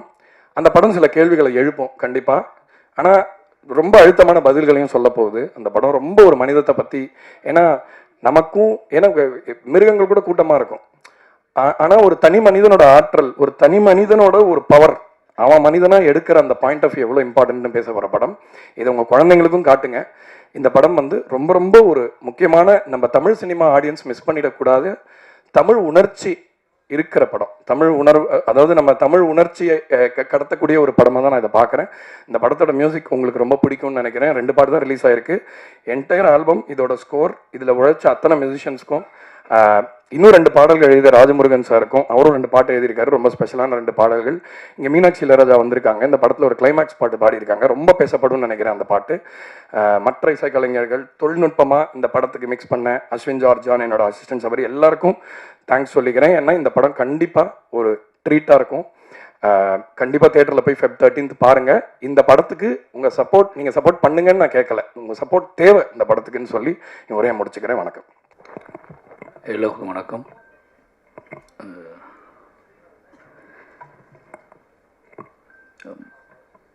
நேற்று 2 படம் பார்த்தேன். நேற்று காலையில் ஃபஸ்ட்டு ஒரு படம் பார்த்தேன். அந்த படம் எதேச்சியாக நான் எப்போவுமே காலையில் ஒரு 8 மணி 9 மணிக்கு எப்போவுமே காலையில் எழுந்திரிச்ச உடனே ஒரு படம் பார்ப்பேன். அது அப்படி எதேச்சியாக நான் வந்து சும்மா ஓடிடி பிளாட்ஃபார்மில் போய் நமக்கு என்ன தோணுதோ, எந்த ஸ்டில்லு பார்க்கணும்னு தோணுதோ, எந்த படம் பார்க்கணும்னு தோணுதோ அந்த படத்தை அப்படியே ஓட்டி 10 நிமிஷம் பார்ப்போம். அந்த படம் நம்மளை உள்ளே இழுத்துச்சுன்னா அந்த படத்துக்குள்ளே ட்ராவல் ஆகும் அப்படின்ட்டு என்னோடய டெய்லி வழக்கமாக வச்சுருப்பேன் நான். அப்படி நேற்று பார்த்த படம் வந்து ஒரு செவ்விந்தியர்கள் பற்றியான ஒரு படம் பார்த்தேன். பரி மை ஹார்ட் உடன் நீ அப்படின்னு சொல்லிட்டு ஒரு படம். அந்த படம் பார்த்து முடிச்சுட்டு ஒரு பெரிய ஒரு மாதிரி படம் முடிஞ்ச உடனே அந்த படம் கொடுத்த தாக்கம் வந்து ரொம்ப டிஸ்டர்ப் பண்ணிச்சு. நான் உடனே ஆஃபீஸுக்கு போய் என்னோடய அசிஸ்டன்ட் டைரக்டர்கிட்ட அந்த படத்தை பார்க்க சொல்லி அதை பற்றி டிஸ்கஸ் பண்ணிகிட்டு இருந்தோம். இந்த படம் பார்த்து முடிச்சதுக்கப்புறம் அதை பற்றி ஒரு டிஸ்கஷன்லாம் போனதுக்கப்புறம் நைட்டு ஒரு 11 o'clock வந்து அம்பேத்கரை வந்து இந்த படத்தை அனுப்பி விட்டார். இதை பார்த்துட்டு காலைல வா, ஈவினிங் ஃபங்க்ஷனுக்கு வந்துருங்க அப்படின்னு சொல்லி. இப்போ இந்த படம் பார்த்தோம், எல்லாம் என் அசிஸ்டன்ஸோடு சேர்ந்து அந்த படம் பார்த்தேன். ஏதோ தெரியல, சம்மந்தம் இல்லாமல் இந்த 2 படத்துக்குமான ஒரு பயங்கரமான ஒரு கனெக்ஷன் இருந்துச்சு, பயங்கரமான ஒரு தாக்கம் இருந்துச்சு. கிட்டத்தட்ட நானும் என் அசிஸ்டண்ட்டும் பயங்கரமான ஒரு டிஸ்கஷனுக்குள்ளே போனோம். ஒரு 6-7 மணிக்கு தான் காலைல படுக்க போனோம். இந்த 6 மணியுமே இந்த 6 மணி வரைக்கும் இந்த உரையாடல் என்ன உரையாடல் இருந்துச்சுன்னா, 2 படங்களுமே வந்து மிகப்பெரிய தாக்கத்தை ஏற்படுத்தியிருக்கு. 2 படங்களும் வெவ்வேறு வடிவமான போராட்ட வடிவங்களை முன்வைக்கிற படங்கள். இப்போ வந்து எனக்கு என்ன பண்ணி தோணுச்சு அப்படின்னா, மயிலாடு பார்த்துட்டு என்னன்னா, இந்த மயிலாடு படத்துக்குள்ளே நிறைய விஷயங்கள் இருக்குது. நான் வந்து இந்த படத்தோட தாக்கத்துலேருந்து பேசுறதுனால சொல்கிறேன். இது சரியா, இது தப்பா, இந்த முடிவு, இந்த வடிவம், எளிய மக்களோட கடைசி ஆயுதம், எளிய மக்களோட கடைசி முடிவு, இதை இப்படி முன்மொழியலாமா, இதை வைக்கலாமா அப்படின்னு சொல்லி ஒரு காரசாரமான விவாதத்துக்கு நாங்கள் தள்ளப்பட்டோம். எனக்கு என்ன அப்படின்னா, எங்கிட்ட நான் என்ன பதில் சொல்ல போகிறேன்னு சொல்லிட்டு என்னோட உதவி இயக்குநர்கள் வந்து ரொம்ப காரசாரமான விவாதத்துக்கு அழைச்சிட்டு போனாங்க. ஒரு 6 மணி வரைக்கும் ஒரு பயங்கர டிஸ்கஷன். ஏன்னா நிறைய பேர்த்துக்கு இந்த முடிவு சரியா அப்படிங்கிற ஒரு பெரிய குழப்பம் இருந்துச்சு இந்த படத்தோட முடிவில். பட் நான் என்ன பண்ணேன்னா, இந்த 2 படத்தையும் மண்டக்குள்ள ஓட்டி பார்த்துக்கும்போது ஒரு மிகப்பெரிய தத்துவமாக நிலைநிறுத்தப்படக்கூடிய, ரொம்ப நிலையானதுன்னு சொல்லப்படக்கூடிய ஒன்று நம்மளை வந்து அடக்கி ஆண்டுகிட்டு இருக்கும்போது, அது வந்து ஒரு வடிவமாக இருந்துச்சுன்னா அதை எடுத்து அது ஒரு பில்டிங்காக இருந்துச்சுன்னா அதை உடைக்கலாம், அது ஒரு கேட்டாக இருந்தால் உடச்சிட்டு திறக்கலாம். அது காற்று மாதிரி பரவிக்கிட்டு இருக்கும்போது, அது ஒரு பேர் இருளாக இருக்கும்போது அதை எப்படி வென்றெடுக்கிறது, அதை எப்படி திருத்துவது, அதை எப்படி மாற்றுவது, அதை எப்படி ஜெயிப்பது அப்படிங்கிறது ஒரு பெரிய குழப்பம் இருக்குது. எல்லாத்தையுமே நான் தான் கொடுக்கணுமா, எல்லாத்தையுமே நான் தான் இழக்கணுமா அப்படிங்கிற ஒரு கேள்வியை என் அசிஸ்டன்ட் முன்னாடி வச்சாங்க. நம்ம ஏன் எல்லாத்தையும் இழக்கணும், அப்படி ஒரு முடிவு இந்த படம் வைக்கிறதா அப்படின்னு கேள்வி கேட்டாங்க. அப்போ நான் சொன்னேன், ஒரு பேர் இருள் உன்னை சூழும் போது நீ ஒரு பெரு வெளிச்சத்தை பார்க்க வேண்டிய கட்டாயத்துக்கு உள்ளாக்கப்படுற, இந்த பாயிண்ட் ஆஃப் இந்த படத்தை நீ புரிஞ்சுக்க ட்ரை பண்ணு அப்படின்னு சொல்லி, கிட்டத்தட்ட எனக்கு வந்து ஒரு பெரிய வெளிச்சமாக தான் மயிலாடு படம் இருந்துச்சு. ஏன் அப்படின்னா, இந்த படத்துக்குள்ளே என்னதான் நடக்கும், இந்த படம் இந்த முடிவு எப்படி தான் போக போகுதுன்னு நான் யோசிச்சு பார்த்துக்கிட்டே இருக்கும்போது, இந்த படத்தோட முடிவை நீ ரொம்பவே தர்க்கத்துக்கு உள்ளாக்கிச்சு. அதை நான் ஏற்றுக்கக்கூடாதா அப்படின்னு சொல்லி ஃபஸ்ட்டு நான் ஏற்றுக்கல. அப்போ நான் கொஞ்சம் நேரம் யோசிச்சுக்கிட்டே இருக்கேன், நைட்லாம் யோசிக்கிறேன், இது எப்படி எங்கள் அப்பா என்ன பண்ணியிருப்பாரு, இதே சூழ்நிலை எங்கள் அப்பா இருந்தால் என்ன பண்ணியிருப்பாரு, எங்கள் அண்ணன் என்ன பண்ணியிருப்பான், நான் என்ன பண்ணியிருப்பேன், அவன் என்ன பண்ணியிருப்பான், இவன் இப்போ ஒவ்வொருத்துக்கும் ஒவ்வொரு வடிவமாக தெரிய ஆரம்பிக்கும் போது, எளிய மனிதர்கள் கடைசியாக தாங்கிட்ட நீ என்கிட்டருந்து எல்லாத்தையும் பிடுங்க ட்ரை பண்ணுறேன், என்கிட்டருந்து என்னை மீறி என்னோடய நிலத்தை பிடுங்குற, ஏன்னா என்னோடய நிலத்தை பிடுங்குற, என் உடல் உறுப்புகளை பிடுங்குற, எல்லாத்தையும் நீ பிடுங்குற. உன்னை நான் ஜெயிக்கணும்னு ஆசைப்படுறேன், உன்னை நான் ஜெயிக்கணும்னு ஆசைப்படுறனோ இல்லையோ, பட் நான் உன்னைய எப்படி வென்றெடுக்குன்னு எனக்கு தெரியல, உனக்கு என்ன சொல்லி புரிய வைக்கணும்னு எனக்கு தெரியல. கடைசியாக நான் உனக்கு நீ என் இதயத்தை பிடிங்கிட்டு போகிற, அந்த இதயத்தின் வழி நான் உனக்கு ஒரு அறத்தை கொடுக்க ட்ரை பண்ணுறேன் அப்படிங்கிறது இந்த படம் சொல்லி முடிக்கும் போது, கிட்டத்தட்ட நான் அந்த படத்தை முடியும் போது நான் என்னோட உதவியாளர்கிட்ட சொன்ன விஷயம் அது ஒன்று தான். நான் என்ன சொன்னேன் அப்படின்னா, இந்த படத்தை நீ வந்து எல்லா உனக்கு ஒரு எக்ஸ்போசர் இருக்குது, உனக்கு ஒரு அறிவு இருக்குது, அந்த அறிவில் அந்த படத்தை பார்க்காத. ஒவ்வொரு வாழ்க்கை ஒவ்வொரு தத்துவத்தின் அடிப்படையிலையும் ஒவ்வொரு வாழ்வினோட தன்னோட எந்த கிளையை பிடிச்சிக்கிட்டு எந்த புள்ளியை பிடிச்சிக்கிட்டு ஒருத்த வாழ ஆரம்பிக்கிறானோ அந்த புள்ளி அவனுக்கு ஒன்று கற்றுக் கொடுத்துருக்கும். இந்த படத்தில் இருக்கக்கூடிய அந்த கேரக்டர், சசிகுமார் சாரோட கேரக்டர் தொடக்க காலத்திலேருந்து அது காட்டப்பட்ட நேரத்திலிருந்து அது ஒரு புள்ளியை கைப்பற்றிக்கிட்டு ஒரு பூனையை காப்பாற்றினவன், ஒரு எலியை காப்பாற்றினவன், ஒரு எறும்பை காப்பாற்றினவன், யார் ஒரு மனுஷனை விட்டுட்டு போவானா, ஒரு மனுஷனை விட்டு அவன் எப்பேற்பட்ட அயோக்கியனாக இருந்தாலும், அவன் எப்பேற்பட்ட கொடுங்கோலனாக இருந்தாலும் அவனை விட்டுட்டு போவானா அப்படிங்கிற ஒரு கேள்வியை முன்வைக்கும் போது எனக்கு பயங்கரமான ஷாக்காக இருந்துச்சு. நம்ம என்ன நினைக்கிறோம் அப்படின்னா, நம்மளோட அறிவை பயன்படுத்தி நமக்குள்ள எக்ஸ்போசரை பயன்படுத்தி நம்ம காட்டப்படுற ஆர்ட் ஃபார்முக்குள்ளே நம்மளோட கேள்வி கேட்டுகிட்டே இருக்கும். ஆனால் ஆர்ட் ஃபார்ம் அப்படிங்கிறது நம்மளோட எக்ஸ்போசரை வச்சு மட்டும் பார்க்கக்கூடியது கிடையாது. அங்கே காட்டப்படுகிற மனிதர்கள் அவர்கள் அதை எப்படி வென்றெடுத்தார்கள், அதை அந்த மனிதர்கள் அந்த உயரிய உன்னதத்தை எப்படி அடைந்தார்கள், தங்களை எப்படி மீட்டெடுத்தார்கள் அப்படிங்கிற காட்டக்கூடியது தான் ஆர்ட் ஃபார்ம். அந்த ஒரு முக்கியமான ஆர்ட் ஃபார்ம் வேலையை இந்த படம் மயிலாடு செஞ்சிருக்கு. முழு இரவையும் கைப்பற்றின படம் தான் மயிலாடு. என்னோட முழு இரவையுமே யோசிக்க வச்ச ஒரு படம் தான் மயிலாடு. நிச்சயமாக சசிகுமார் சாருக்கு ரொம்ப நன்றி சொல்லணும். ஏன்னா சசிகுமார் சாரோட தொடக்க காலத்தை நமக்கு தெரியும். தொடக்க காலத்தில் நான் சசிகுமார் சாரில் பயப்படுவேன், இப்போ என்ன கதை கொண்டு வர போகிறதோ தெரியல அப்படின்னு சொல்லிட்டு. ஆனால் ஒரு கட்டத்துக்கு அப்புறம் அவர் கொண்டு வந்த கதைகள் எல்லாருமே கிட்டத்தட்ட யாரும் பண்ணாத எந்த பெரிய ஹீரோவும் இவ்வளோ மார்க்கெட் இருக்கக்கூடிய ஹீரோக்கள் பண்ணால் பயப்படுற கதாநாயகர்கள் கூட கொண்டு வந்தார். நந்தனோட உச்சம், அயோத்தி உச்சம், இப்போ மயிலாடுகிற உச்சம், டூரிஸ்ட் ஃபேமிலி அதே மாதிரி தான். கிட்டத்தட்ட சசிகுமார் சார் நமக்கு என் ஹஸ்பண்ட் சொல்லும் போதே கதை யோசிக்கும் போதே சசிகுமார் சார் இருக்காரு, நம்பி யோசிங்கன்னு சொல்கிற அளவுக்கு ஒரு முக்கியமான ஒரு வேலையை செஞ்சிட்ருக்காரு. அதுக்கப்புறம் ஆர்டிஸ்ட் அவங்க சைத்தன்யா, சைத்ரா, கோயில்பட்டி பொண்ணு மாதிரியே இருந்தீங்க. அப்படியே கோயில்பட்டி பொண்ணை நடிக்க வச்ச மாதிரி ஒரு ஃபீல் இருந்துச்சு. ரொம்ப சந்தோஷமாக இருந்துச்சு. ஏன்னா நீங்கள் நிச்சயமாக அவங்க சொன்ன மாதிரி குரூப் சொன்ன மாதிரி உங்களை தவற விட மாட்டாங்கன்னு நம்புகிறேன். ஓகேங்களா? அப்போ சாண்டோல்டன் இந்த பாட்டு படம் பார்க்கறதுக்கு முன்னாடியே எங்கள் வீட்டில் கேட்டே இருப்பாங்க. அந்த ஒரு பீட் மட்டும் நெஞ்சில் விழுந்துருக்குல்ல, அது கேட்டே இருப்பாங்க. சாண்டோல்டன் எனக்கு ரொம்ப நெருக்கமாக எனக்கு பிடிக்கும். என்ன அப்படின்னா, சாண்டோல்டன் எப்போவுமே சின்ன வயசில் நம்ம அம்மன் கோயிலில் உட்காந்து தென்னியில் உட்காந்து அந்த ஒரு தரையை தட்டி பாட்டு பாடியிருப்போம். நம்ம கூட அண்ணனோ தம்பியோ பாட்டு பாடி நம்ம ஞாபகத்தில் இருந்துகிட்டே இருப்பாங்க. அப்படி நம்ம கூட ரொம்ப நெருக்கமாக இருந்து பாட்டு பாடிட்டு இருக்க ஒரு ஆள் மாதிரியே சாண்டோல்டன் தோணுவார். அவருக்கு ஒரு சந்தோஷமான மகிழ்ச்சியான நன்றியை தெரிவிச்சுக்கிறேன். அதுக்கப்புறம் அம்பேத்தனை என்ன சொல்கிறது, அவர் ரொம்ப உண்மையாகவே சினிமாவை ரொம்ப பேஷனாக பார்க்க, அவர் சொல்கிற கதை, அவர் சூஸ் பண்ண கதை எனக்கு ஆச்சரியமாக இருக்கும். ஏன்னா கமர்ஷியலாக எல்லாரும் பேசிகிட்டு இருக்கும்போது தம்பி அவர் மற்ற படங்களை பற்றியான ரிவ்யூ சொல்லும்போது கமர்ஷியலாக பேசுவார். தன்னோட படத்தை பற்றி பேசும்போது மட்டும் நல்ல கதை தம்பி அப்படிம்பார்.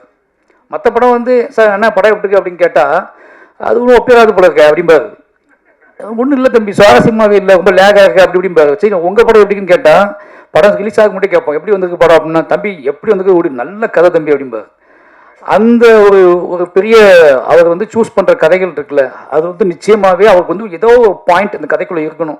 அது இல்லை அப்படின்னா அந்த கதையை சூஸ் பண்ணி அவர் ரிலீஸ் பண்ண எல்லா படத்துலையுமே அப்படி ஒரு விஷயம் இருந்திருக்கு அப்படிங்கிறது நீங்கள் பார்த்தாலே தெரியும். ரொம்ப நன்றிண்ணே இந்த மாதிரி ஒரு படத்தை நீங்கள் திருப்பி பண்ணதுக்கு. அப்புறம் ராஜ்மோகனுக்கு மறுபடியும் நன்றி சொல்லிக்கிறேன். ஏன்னா அப்படின்னா திருப்பி தன்னோட போராட்ட வடிவத்தை எதன் மூலமாவது தான் ஒரு ரிப்போர்ட்டராக இருக்கும்போது, எழுத்தாளனாக இருக்கும்போது சந்தித்த அத்தனை மனிதர்களையும் எப்படியாவது தன்னோட திரையில் காட்டிடணும்னு ஒருத்தர் துடிக்கிறது இருக்குல்ல, அது ஒரு முக்கியமான விஷயம். எப்படி பார்த்தா நான் இப்போ யோசிச்சு பார்க்கும்போது எனக்கு என்னோட கதையை நான் எழுதும்போது எனக்கு எல்லா மனுஷங்களும் நான் பார்த்த மனுஷங்களும் ஞாபகம் வந்துகிட்டே இருப்பாங்க. அதில் நானும் இருப்பேன். அதனால எனக்கு அது ஈஸியாகிடும். ஆனால் அவர் நடைப்பயணம் போகும்போது, பாதசாரியாக போகும்போது, ரிப்போர்ட்டராக போகும்போது, கொலை விசாரிக்க போகும்போது, ஒரு நடிகிட்ட பேட்டி எடுக்க போகும்போது நீ பார்த்த எல்லா மனிதர்களையுமே தன் கதைகளை கொண்டு அவர்கள் அறியாமல் விட்டல அவர்கள் ஏமாற்றப்பட்ட கதையை, அவர்களுக்கே தெரியாமல் அவர்கள் ஏமாற்றப்பட்ட கதையை ஒரு திரைக்கதையை வடிவமாக்கி அதை எப்படியாவது முரண்டு பிடிச்சி அதை கொண்டு போய் சேர்த்துடணும்னு அவர் தொடர்ந்து வேலை செஞ்சுட்டு இருக்கிறது ஒரு முக்கியமான வேலை. அந்த வேலைக்காக ராஜ்மோகன் எவ்வளோ பாராட்டினாலும் தகும். ஏன்னா அவருக்கு நல்லாவே தெரியும் இதை எப்படி டோட்டலாக மாற்ற முடியும்னு தெரியும். ஆனாலும் தொடர்ந்து அந்த வேலையை செஞ்சுக்கிட்டே இருக்கார். இதை வேற ஒன்றா பண்ணலாமா, இந்த கதையை நம்ம திருப்பி திருப்பி ஏன் எளிய மனிதர்களை, ஏன்னா இங்கே வந்து எளிய மனிதர்களை கதையாக்கும் போது அந்த வடிவம், அந்த கிராஃப்ட் வந்து சின்னதாகிடுது.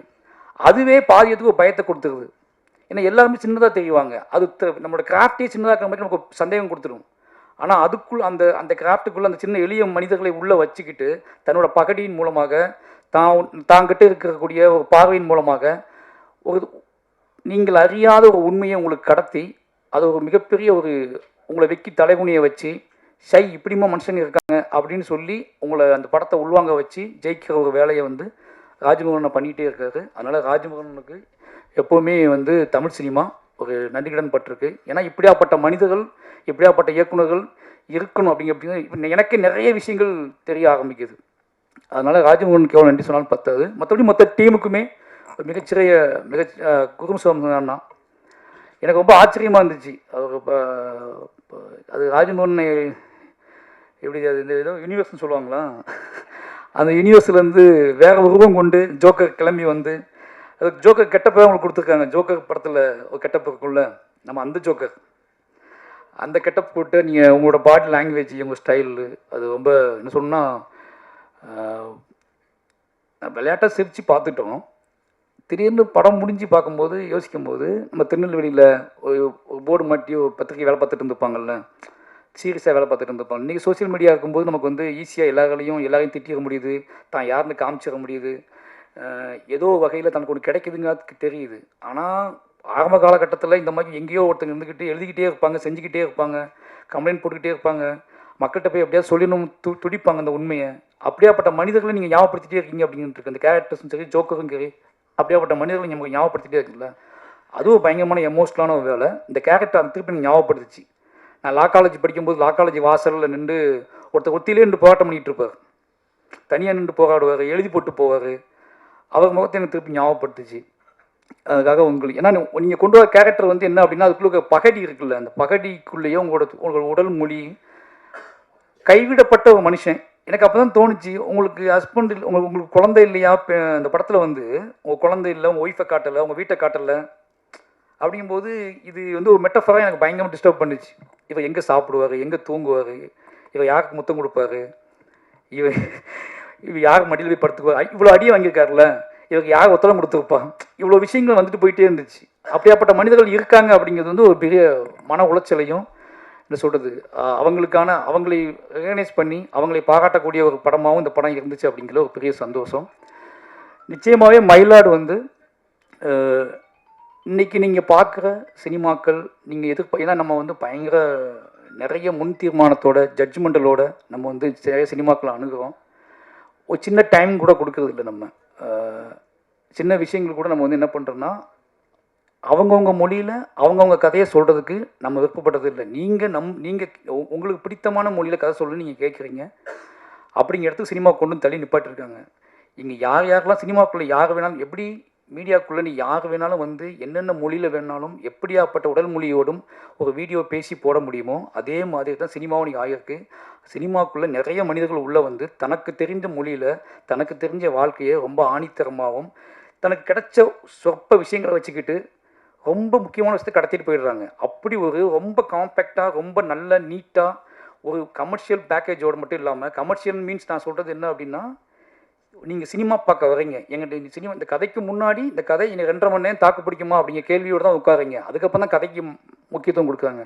அதையும் மைண்டில் வச்சு ராஜ்மோகன்னா தன்னோட பக்கெட்டுலாம் சேர்த்து ஒரு அழுத்தமான ரொம்ப மனதை நெகிழக்கூடிய வாழ்வின் மீது பெரிய நம்பிக்கை வரக்கூடிய பெரிய தத்துவங்களை ஜெயிக்க முடியுமா, பெரிய அதிகாரங்களை ஜெயிக்க முடியுமா, அதெல்லாம் காற்றுல பரவிட்டாங்க, இனிமேல் அவங்கள ஜெயிக்கவே முடியாது அப்படிங்கிறத தாங்கிட்டு இருக்க எளிய தத்துவத்தை வச்சு அடித்து காலி பண்ணியிருக்காரு. அது ரொம்ப முக்கியமான விஷயமா அந்த படத்தில் பார்க்குறேன். ஏன்னா வேறு வழியே இல்லை, இவங்க எப்படி ஜெயிக்கிறதுனே தெரியல. ஜெயிக்கவே முடியாதுன்னு நினச்சிட்டு இருக்க மனிதர்களை தாங்கிட்டு இருக்கிற ஒன்று அறம், அந்த அறத்தை வச்சு ஜெயிக்க முயற்சி பண்ணியிருக்காரு, ஜெயிச்சிட்டார். அவருக்கு மொத்த டீமுக்கும் என்னோட நன்றியும் வாழ்த்துக்களும். நன்றி. எல்லாருக்கும் வணக்கம். முருகன் வந்து ஜெயித்தாலும் தோத்தாலும் அவர் கூட இருக்கிறதுக்கு மில்டன், நான், இவ்வளோ டேரக்டர்ஸ் இருக்கிறது பெரிய விஷயம் இல்லை. மறுபடியும் அவரை வச்சு படம் பண்ணணுன்னு நினைக்கிற ஒரு ப்ரொடியூசர் இருக்கிறது மிகப்பெரிய விஷயம். எங்கள் அலுவலகத்துக்கு வந்து உங்கள் படம் முடித்ததுக்கப்புறம் ஒரு தடவை வந்தாங்க. அடுத்து என்ன படம் பண்ண போகிறீங்கன்னு கேட்டால், முருகன்ட்ட ஒரு கதை கேட்டிருக்கேன், படம் பண்ண போகிறேன்னு சொன்னார். உண்மையிலே வந்து நன்றி சார். முருகன் வந்து என் கூட வந்து பீமா, பையா இதெல்லாம் வந்து ஒர்க் பண்ணார். முருகன் பேசும்போது எல்லா டைப் ஆஃப் சினிமாவும் முருகன் தெரியும். என்னுடைய படத்துக்கு சும்மா எழுதி வைங்க, ஆல்ரெடி ராமகிருஷ்ணன் சார் தான் டைலாகு, ஆனால் முருகன் நீங்கள் வந்து சும்மா எழுதுங்கன்னு சொல்லி தான் கொடுத்தேன் பீமாவுக்கு. அப்போது அவர்கிட்ட என்ன ஒரு அந்த சென்ஸ் இருக்குதுன்னு எனக்கு அப்போவே தெரிஞ்சது. பையாவிலையும் சரி, ரெகுலராக ஒரு கமர்ஷியல் படத்தை எடுக்க சொன்னாலும் மிக அற்புதமாக எடுக்க முடியும். ஆனால் மாறி சொன்ன மாதிரி நான் துளி கூட அதுலேருந்து விலகவே மாட்டேன் அப்படின்னு சொல்லிட்டு அவருக்கு பிடிச்ச இந்த சரியான ஒரு படத்தை மட்டும்தான் எடுப்பேன்னு சொல்லி எடுக்கிறதே மிகப்பெரிய விஷயம். நான் இந்த படம் பார்க்கல, நாளைக்கு தான் பார்க்க போகிறேன். இருந்தாலும் இப்போவே சொல்கிறேன், எல்லோரும் சொன்ன மாதிரி இந்த படம் மிக ஆகச்சிறந்த படங்கிறதுக்கான எல்லா அடையாளமும் ட்ரெய்லரில் இருக்குது.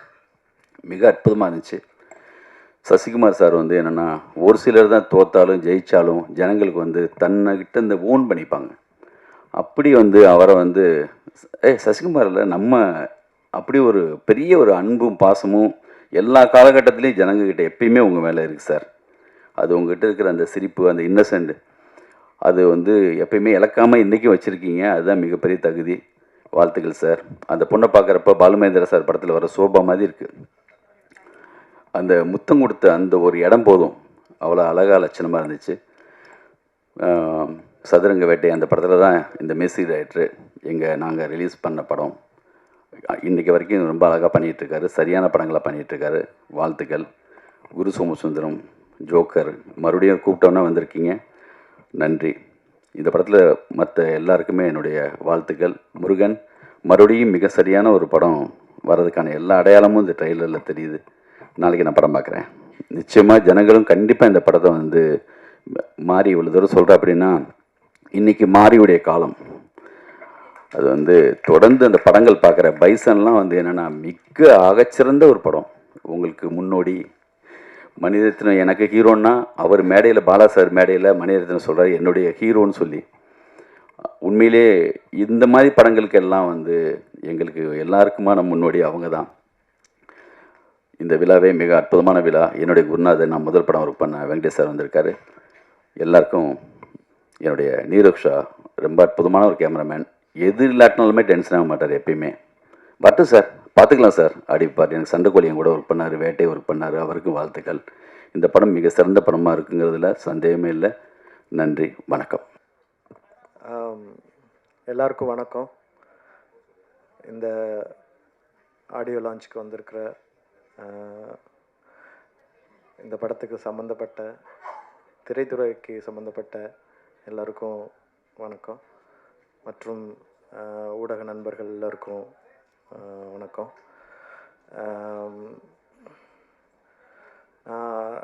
அவர் ராஜமுருகன் அவர்களை வந்து குக்குனுடைய ஒரு கேரக்டருக்காக நான் மீட் பண்ணார். அதான் ஃபஸ்ட் டைம் நான் அவரை மீட் பண்ணேன். அப்போ தான் அவரை பற்றி எனக்கு கொஞ்சம் தெரியும். ஆனால் அதுக்கு முன்னாடி நான் வந்து வட்டியும் முதலும், ஜிப்சி போன்ற அந்த இதெல்லாம் படிச்சிருக்கிறேன் நான், தொடர்களை. ஒரு ஒரு ஜேர்னலிசம் தெரிஞ்ச, அதே நேரத்தில் எழுத்துக்களை பற்றியும் இலக்கியத்தை பற்றியும் நல்ல அறிவு இருக்கிற, இடதுசாரி சிந்தனை உள்ள ஒருவர் சினிமா துறைக்கு வரும்பொழுது, அதுவும் டைரக்டராக, ரைட்டர் கம் டைரக்டராக வரும்பொழுது அவருடைய ஆதங்கமும் அக்கறையும் சமூகத்தின் மேலே எப்படி இருக்குமோ அதே வகையில் தான் அவருடைய எழுத்துக்கள் வெளிவந்துட்டே இருக்குது. ஸோ அந்த வகையில் நான் ஜோக்கரில் பார்ட்டானது வந்து மிக பெருமையாக நான் நினைக்கிறேன். ஸோ இந்த படத்துலையும் நான் ஒரு நல்ல ஒரு ரோல் பண்ணியிருக்கிறேன். சசி சார் கூட நடித்தது எனக்கு ரொம்ப ரொம்ப சந்தோஷம். எஸ்பெஷலி சைத்ரா, அவங்கள விட்டுறாதீங்க. தமிழ் சினிமாவுக்கு தேவையான நடிகை அவங்க.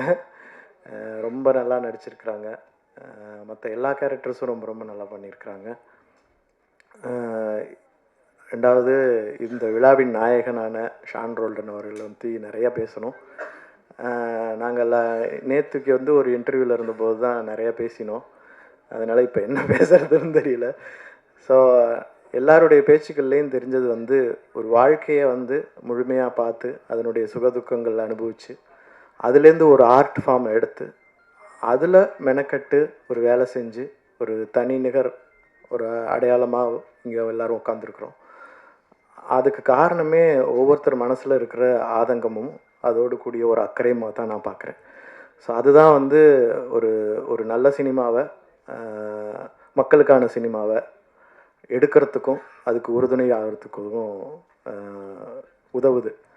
ஸோ அந்த வகையில் ஒலிம்பியா பிக்சர்ஸினுடைய ப்ரொடியூசர் அம்பேத்கர் அவர்களுக்கும் என்னோட நன்றியை தெரிவிச்சுக்கிறேன். இந்த மாதிரி படங்களை வந்து கதைகளை கேட்டுட்டு இதில் என்ன கமர்ஷியல் ஐட்டம் இருக்குது அப்படிங்கிற மாதிரி எதுவும் யோசிக்காமல் ஒரு படத்தை, மக்களுக்கான ஒரு படத்தை, அதுவும் ராஜமுருகன் போன்ற அவருடைய எழுத்துக்களோடு கூடி வர்ற படத்தை வந்து ப்ரொடியூஸ் பண்ணுறது மிக சிறப்பான விஷயம்.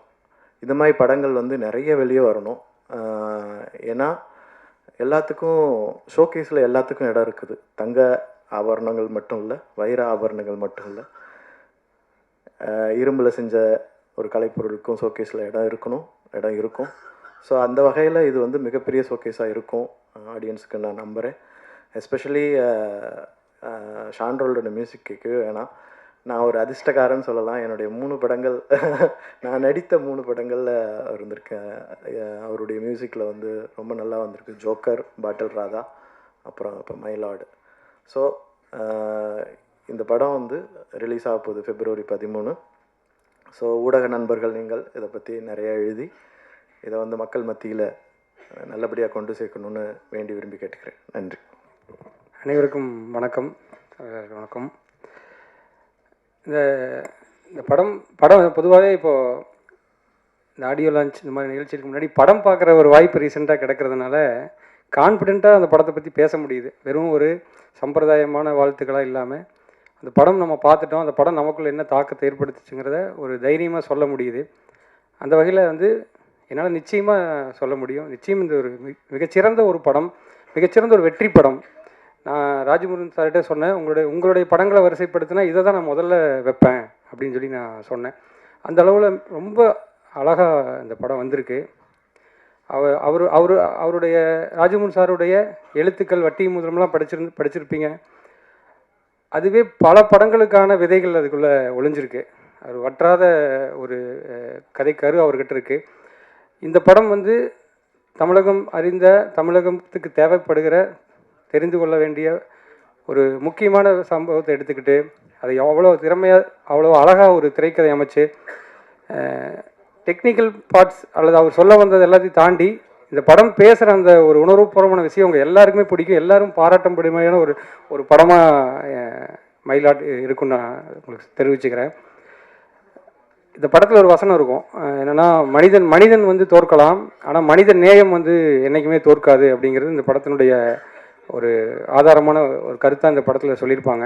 அதுபோக ஒரு படைப்பு கூட தோற்றலாம், ஆனால் ஒரு படைப்பால் என்றைக்குமே தோற்க மாட்டான் அப்படிங்கிறதுக்கு வந்து நிறைய பேர் உதாரணம் இருக்காங்க. இந்த படத்தில் ராஜமுருகன் சாருக்கு மிக மிக சப்போர்ட்டிவாக இருந்து இந்த படத்தை இந்த இடத்துக்கு கொண்டு வந்திருக்கக்கூடிய தயாரிப்பாளரும் சரி, இந்த படத்தில் என்னுடைய நாயகராக இருக்கிற சசிகுமார் சாருக்கும் ஒரு பெரிய நன்றியை தெரிவிச்சுக்கிறேன். ஏன்னா சசிகுமார் சார் வந்து ரீசன்ட் டைமில் நடிச்சுட்டு வந்த படங்கள் எல்லாமே வந்து ரொம்பவே வந்து ஒரு தமிழ் சினிமாவில் சில காலங்கள் விட்டுட்டு அந்த உன்னதமான மனிதர்களை காட்சிப்படுத்துகிற ஒரு படங்களாகவே அவருடைய படங்கள் இருக்குது. அயோத்தி ஆகட்டும், அதுக்கப்புறம் அந்த டூரிஸ்ட் ஃபேமிலி ஆகட்டும், எல்லாமே மிகச்சிறந்த ஒரு உன்னதமான மனிதரை வந்து அவர் கண்ணு முன்னாடி காமிக்கிறாரு. அந்த படங்கள் பார்த்து முடிக்கும்போது நம்ம மனசுக்குள்ளே ஏற்படக்கூடிய ரொம்ப பாசிட்டிவான ஒரு தன்மையாகட்டும். இப்போ டாம் ஹேங்க்ஸ் படங்கள் நம்ம பார்ப்போம், அந்த படங்கள் நமக்குள்ள ஒரு மனசில் ஒரு தாக்கத்தை ஏற்படுத்தும். அது வந்து அவர் நமக்கு நெருக்கமானவராக இருப்பார். அவர் எங்கேயோ இருக்கார், பார்த்ததில்லை, ஆனால் அவரோட ஒரு ஃப்ரேம் பார்த்தா கூட எனக்கு வந்து ரொம்ப எமோஷனலாக அவரோட ஒரு கனெக்ஷன் ஏற்படும். அந்த மாதிரி நம்ம தமிழ் சினிமாவில் ஒரு டாம் ஹேங்க்ஸ் மாதிரி நான் வந்து சசிகுமார் சாரை வந்து பார்க்குறேன். ஏன்னா அவ்வளோ உணர்வுபூர்வமாக இருக்கார்.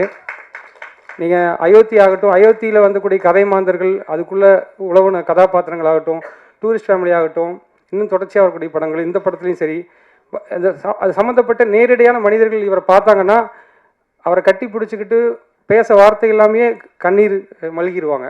ஏன்னா அவருடைய கதாபாத்திரம் வந்து அவ்வளோ தூரம் அவங்க வந்து மனசுக்கு நெருக்கமான கதாபாத்திரமாக, நெருக்கமான மனிதராக நம்ம தமிழ் திரையில் இப்படி அவர் வந்து அடுத்தடுத்த இடத்த வரும்போது பார்க்கல ரொம்ப சந்தோஷமாக இருக்குது. இந்த படம் வந்து அவருக்காகவும் ராஜமுருகன் அவருக்காகவுமே மிகப்பெரிய வெற்றியை இந்த படம் அடையும். இசை வந்து ஷான்ரோல்டன் அவருடைய இசை வந்து படத்தில் கிட்டத்தட்ட ஜெய்பீம்க்கு அப்புறமா எனக்கு ஜெய்பீம்க்கு நிறைய படங்கள் நல்ல படம் இருக்குது. பட் இந்த படம் எனக்கு அதே அளவுக்கு ஜெய்பீம் அளவுக்கு எனக்கு ஒரு தாக்கத்தை இசையில் கொடுத்துச்சு. டெக்னிக்கல் இதில் சொல்ல வேண்டியதில்லை, நீரவ் சார் கேமராவும் சூப்பராக இருக்குது. ஸோ இந்த படம் உங்களுக்கு எனக்கு தெரிஞ்சு நான் என்னோடய எக்ஸ்பீரியன்ஸே உங்களுக்கும் கிடைக்குன்னு நம்புகிறேன். ஒரு உணர்வுபூர்வமான தேவையான செய்தியை சுவாரஸ்யமாக எடுத்த ஒரு திரைப்படமாக இருக்கும். இந்த நிச்சயமான வெற்றி படத்தை பார்க்க வாய்ப்பு கொடுத்த குழுவினருக்கும் பேச வாய்ப்பு அளித்த குழுவினருக்கும் நன்றி. எல்லாருக்கும் வணக்கம். சினிமாவில் வந்து சில பேர் வந்து ஜெயிக்கணும்னு நம்ம வந்து ரொம்ப ஆசைப்படுவோம். ஸோ அதில் முக்கியமான ஆள் வந்து ராஜமுருகன். சும்மா ஏதோ ஒரு கதையை சொன்னோம், சம்பளம் வாங்கணும் போகணுன்ட்டு இல்லாமல் ஒரு ஒரு ஒரு இயல்போட ஒரு படம் பண்ணிகிட்ருக்க, ஒரு கருத்தோட படம் பண்ணிகிட்ருக்க இயக்குநர்கள் வந்து ரொம்ப கம்மி. இங்கே ஆல்மோஸ்ட் இங்கே உட்காந்துருக்க எல்லாருமே அந்த மாதிரி இயக்குநர்கள். ஸோ இவ்வளோ பேரும் வந்து இங்கே வந்திருக்கிறதுக்கு காரணமே ராஜமுருகனோட அந்த எழுத்து தான்.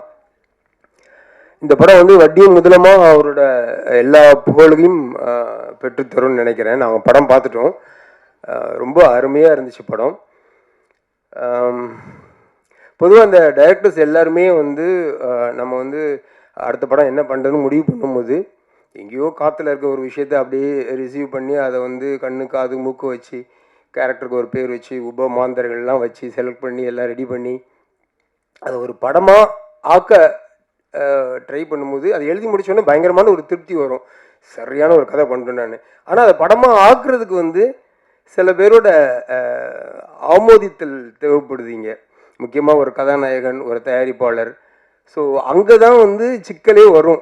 நம்ம விஷன் அவங்களுக்கு கன்வே பண்ணி அதை ஓகே வாங்குறதுங்கிறது வந்து ஒரு மிகப்பெரிய ப்ராசஸாக இருக்கும். அது டயர்டிங் ப்ராசஸாக வேறு இருக்கும். நம்ம வந்து உட்காந்து எழுதினப்போ இருந்த ஒரு உற்சாகமோ அதை வந்து ஒரு திரைப்படமாக நம்ம பார்த்துட்டோம், ஆனால் அதை இவங்களுக்கு புரிய வச்சு அதை வந்து கன்வெர்ட் பண்ணி ஃப்ளோருக்கு கொண்டு போகிறதுல இருக்கிற ஒரு டயர்ட்னஸ் இருக்குல்ல, அது வந்து பயங்கரமான ஒரு விஷயம்.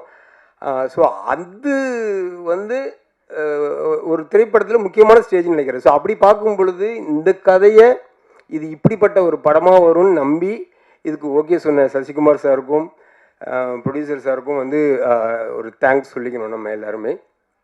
ஏன்னா ராஜமுருகனோட ப்ரீவியஸ் படம் வந்து இது எந்த மாதிரியான படம்னு சரியாக ரிசீவ் பண்ணப்படாததுனால தான் அது வந்து அந்த மாதிரி படமாக அது வராமல் போயிடுச்சு.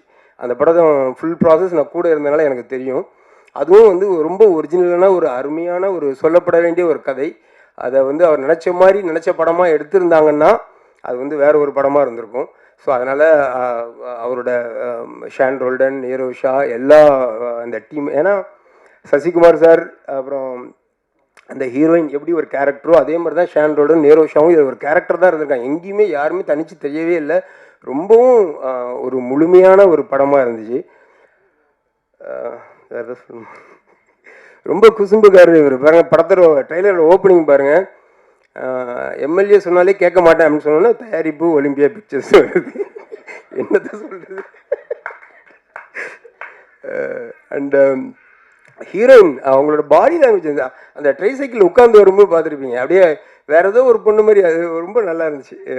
டோட்டலாகவே இந்த படம் வந்து ரொம்ப நல்ல படம். இந்த சமூகத்துக்கு வந்து ரொம்ப தேவைப்படுற ஒரு படம்னு சொல்லி பயமுறுத்திட வேண்டாம். நல்ல கமர்ஷியலான படம், நல்லா இருக்குது. ஜோக்கர் அண்ட் குக்கு அந்த வரிசையில் வந்து இது வந்து 100% இது வந்து வேறு ஒரு லெவலில் இருக்க படம். எல்லாருக்கும் நன்றி, தேங்க்யூ. ஒரு பொறுப்பு துறப்பு, யாருடைய மனசும் புண்படுற மாதிரி பேசுறது நோக்கம் இல்லை. புண்பட்டா கம்பெனி பொறுப்பு இல்லை. மயிலாட் பார்த்துட்டேன். வாழ்த்து ராஜமுருகன், உண்மையாகவே ரொம்ப நல்லா பண்ணியிருக்கேன். இது என்ன சொல்கிறது, ஒரு சசி சார்கிட்ட படம் பார்த்துட்டு வெளியில் வந்தோடனே சசி சார் நேற்று அவர்கிட்ட சொன்னேன், என்ன சொல்கிறதுன்னு தெரியல, நன்றி சார் அப்படின்னு சொன்னேன். வேறு இந்த மாதிரி படங்களுக்கு நாம் செலுத்த வேண்டியது முதல்ல நன்றி தான் நினைக்கிறேன். ஏன்னா எல்லாமே வர்த்தகமாக இருக்கிற இடத்துல வர்த்தகத்தையும் சேர்த்து நல்ல விஷயங்களையும் தர்றது இன்றைக்கி ரொம்ப பெரிய சேலஞ்சான இடம். அதை வந்து சரியாக செய்கிறதும் அதை அது தொடர்ந்து வெற்றி அடைகிறதும் ரொம்ப முக்கியம். ஸோ அந்த வரிசையில் கிட்டத்தட்ட இங்கே முன் வரிசையில் உட்காந்துருக்கிற எல்லா இயக்குநர்களுமே வந்து அந்த விஷயத்தை வந்து எந்த நெருக்கடிக்கு நடுவுலையும் தன் சாயம் போகாமல் செய்யக்கூடிய படைப்பை தரக்கூடியவர்களாக இருக்காங்க. அந்த வகையில் வந்து ராஜமுருகன் வந்து எனக்கெல்லாம் முன்னோடி. பத்திரிகையிலையும் சரி அல்லது படம் எடுக்க வரதுலையும் சரி, என்ன மாதிரி கதைகள் சொல்லணும், எப்படி சொல்லணுன்ற இந்த விஷயங்களில் எந்த இடத்துலையும் நெருக்கடிகளோட போய் தொலைஞ்சு போயிடக்கூடாது அப்படிங்கிறது, இது எல்லாத்துக்குமே வந்து ராஜமுருகன் பல வகையில் முன்னோடி. அந்த மாதிரியான விஷயந்தான். ராஜமுருகன் எந்த அளவுக்கு படத்துக்கும் படைப்புக்கும் வித்தியாசம் இல்லாதவர் அப்படின்னா, இப்போ அவர்கிட்ட நீங்கள் கடன் கேட்குறீங்கன்னா இருந்தால் கொடுத்துருவாரு, இல்லைன்னா கூட என்கிட்ட வாங்கி கொடுத்துருவாரு.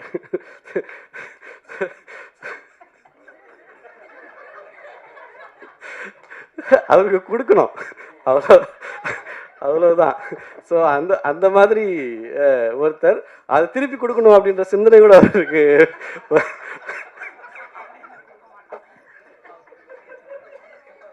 ஸோ ஒரு படைப்பில் வந்து அப்படியே இது எதிரொலிக்கும், எந்த இடத்துலையுமே இது மிஸ் ஆகாது. எளிய மனிதர்களை குறித்து எப்பொழுதும் யோசிக்கிற, ரொம்ப தேவை உள்ளவர்களை நோக்கி எப்போதும் கரணிட்டுக்கிற, தன்னுடைய ஒவ்வொரு எழுத்தையும் அதற்காக செலவு பண்ணணும்னு நினைக்கிற மிக மிக முக்கியமான ஒரு சிந்தனையாளன் ராஜமுருகன். ஸோ அந்த சிந்தனைக்கு வந்து துணை நிற்கிறது, அந்த சிந்தனை இவ்வளோ பெரிய பிரம்மாண்டமாக மாறுறதுக்கு இது பண்ணக்கூடிய சசி சாருக்கு வந்து நான் ஏன் நன்றின்னு சொல்கிறேன்னா, அது இந்த ஒரு படத்துக்கு மட்டும் இல்லை. இப்போ இந்த சூழலில் ஒரு ஹீரோ முஸ்லீம் கேரக்டர் பண்ணுறது இட் இஸ் நாட் ஈஸி. நீங்கள் அப்படி கதாபாத்திரத்தை எழுதுறதுக்கே 100 தடவை யோசிக்க வேண்டிய இடத்துல இருக்கும். ஒரு அயோத்தி அப்படி தான் இன்னைக்கு மனசில் நிற்குது. எந்த காலகட்டத்தில் அந்த படமும் அந்த கேரக்டரும் வருதுன்னு முக்கியம். நந்தன் எந்த காலத்தில் எந்த காலகட்டத்தில் அது வருதுன்னு முக்கியம். அப்படி தான் வந்து மயிலாடியும் பார்க்குறேன். இந்த மாதிரி ஒரு எந்த பிம்பத்துக்குள்ளேயும் தன்னை ஒழிச்சிக்காம கதைக்கு முழுசாக ஒப்படைச்சு இப்படி வர்றதுன்றது எங்களை மாதிரி டைரக்டர்ஸ்க்கு ரொம்ப என்ன சொல்கிறது, ஒரு ஆபத் பாண்டவனுடைய இடம் தான் அது. ரொம்ப நன்றி சார். உண்மையாகவே நான் வந்து அதை நன்றியாக தான் நான் பதிவு செய்ய விரும்புகிறேன்.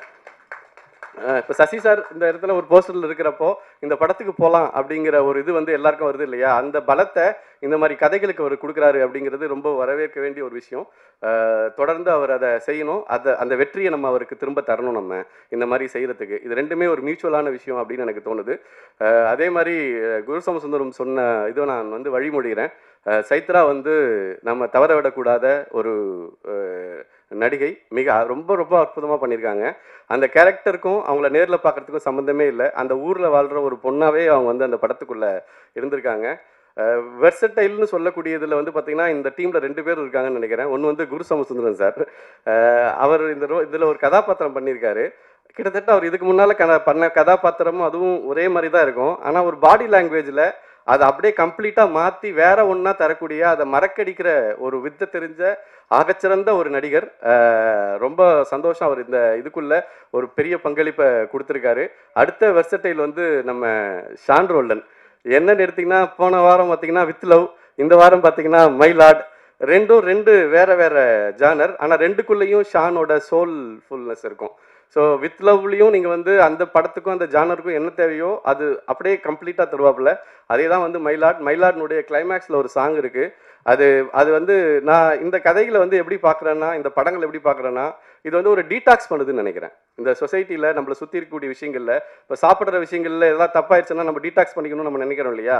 இங்கே உட்காந்துருக்கிற முதல் வரிசையில் உட்காந்துருக்கக்கூடிய எல்லா படைப்பாளிகளுமே வந்து எங்கேயோ ஏதோ ஒரு இடத்துல சுற்றி நடக்கக்கூடிய இந்த விஷயங்களை டீடாக்ஸ் பண்ணுற மாதிரி தான் வந்து அதை செய்கிறாங்க. அது ரொம்ப ஈஸியாக செய்யலை, ரொம்ப மெனக்கெட்டு செய்கிறாங்க.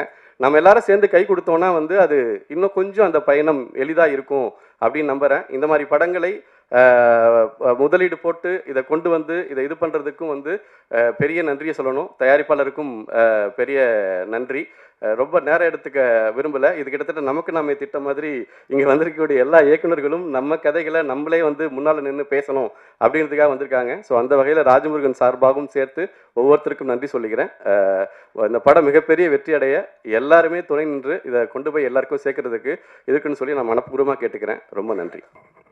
அனைவருக்கும் வணக்கம்.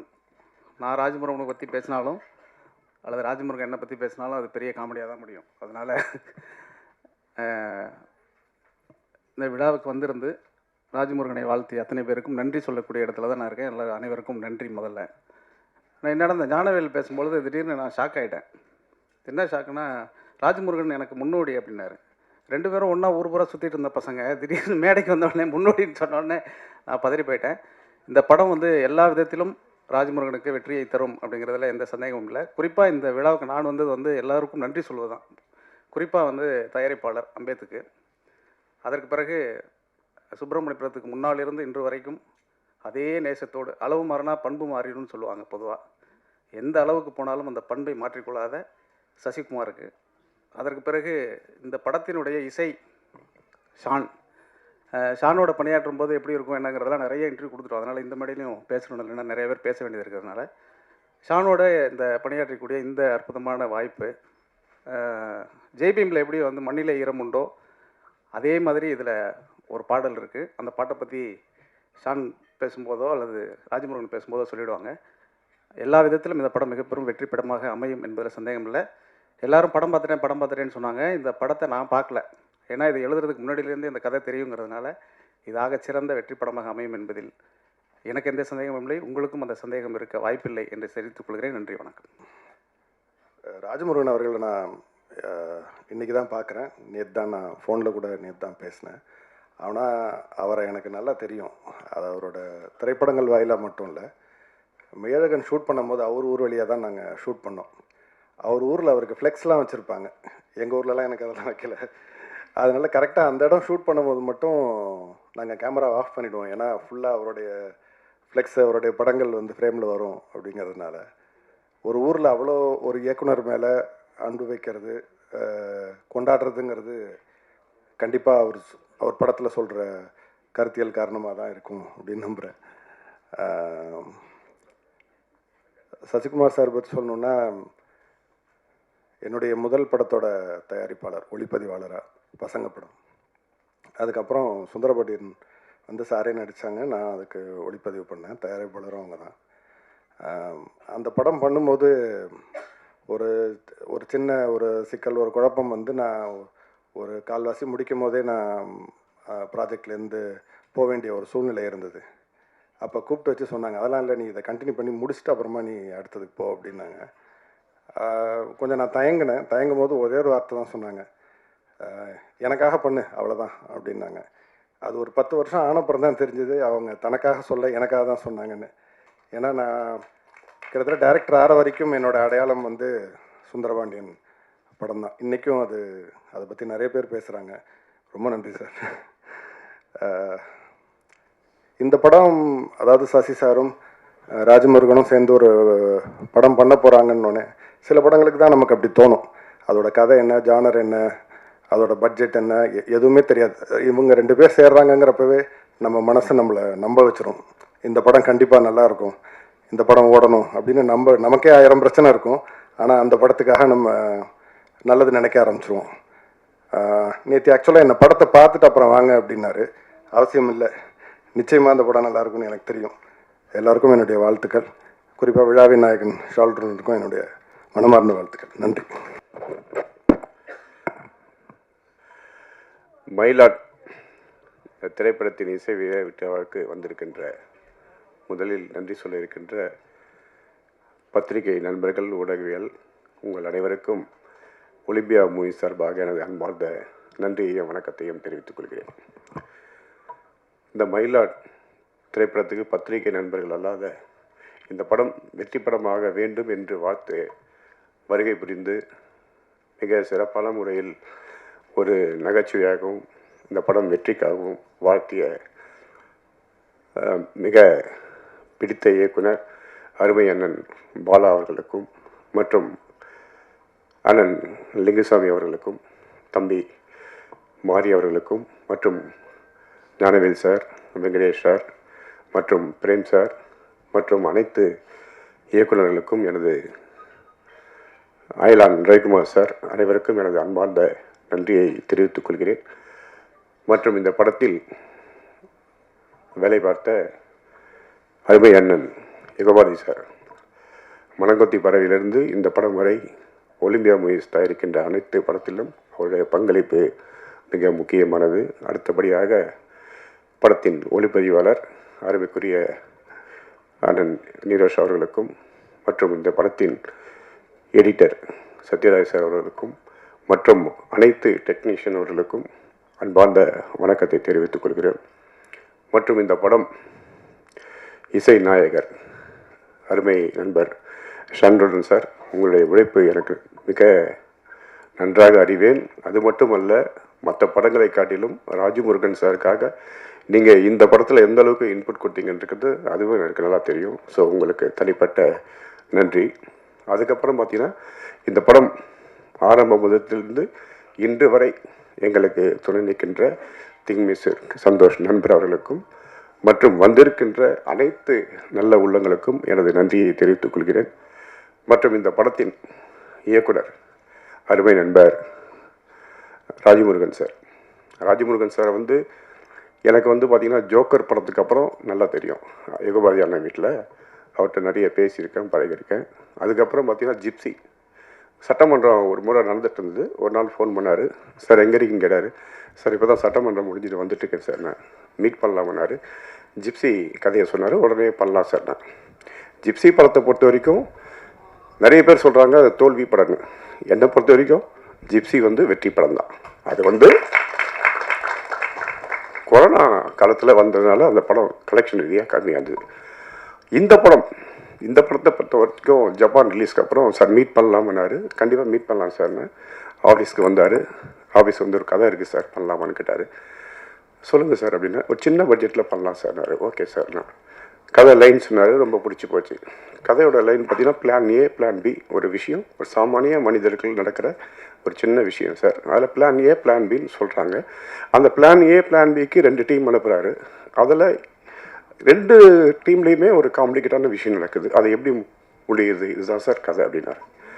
ஓகே சார் பண்ணலாம் அப்படின்னா.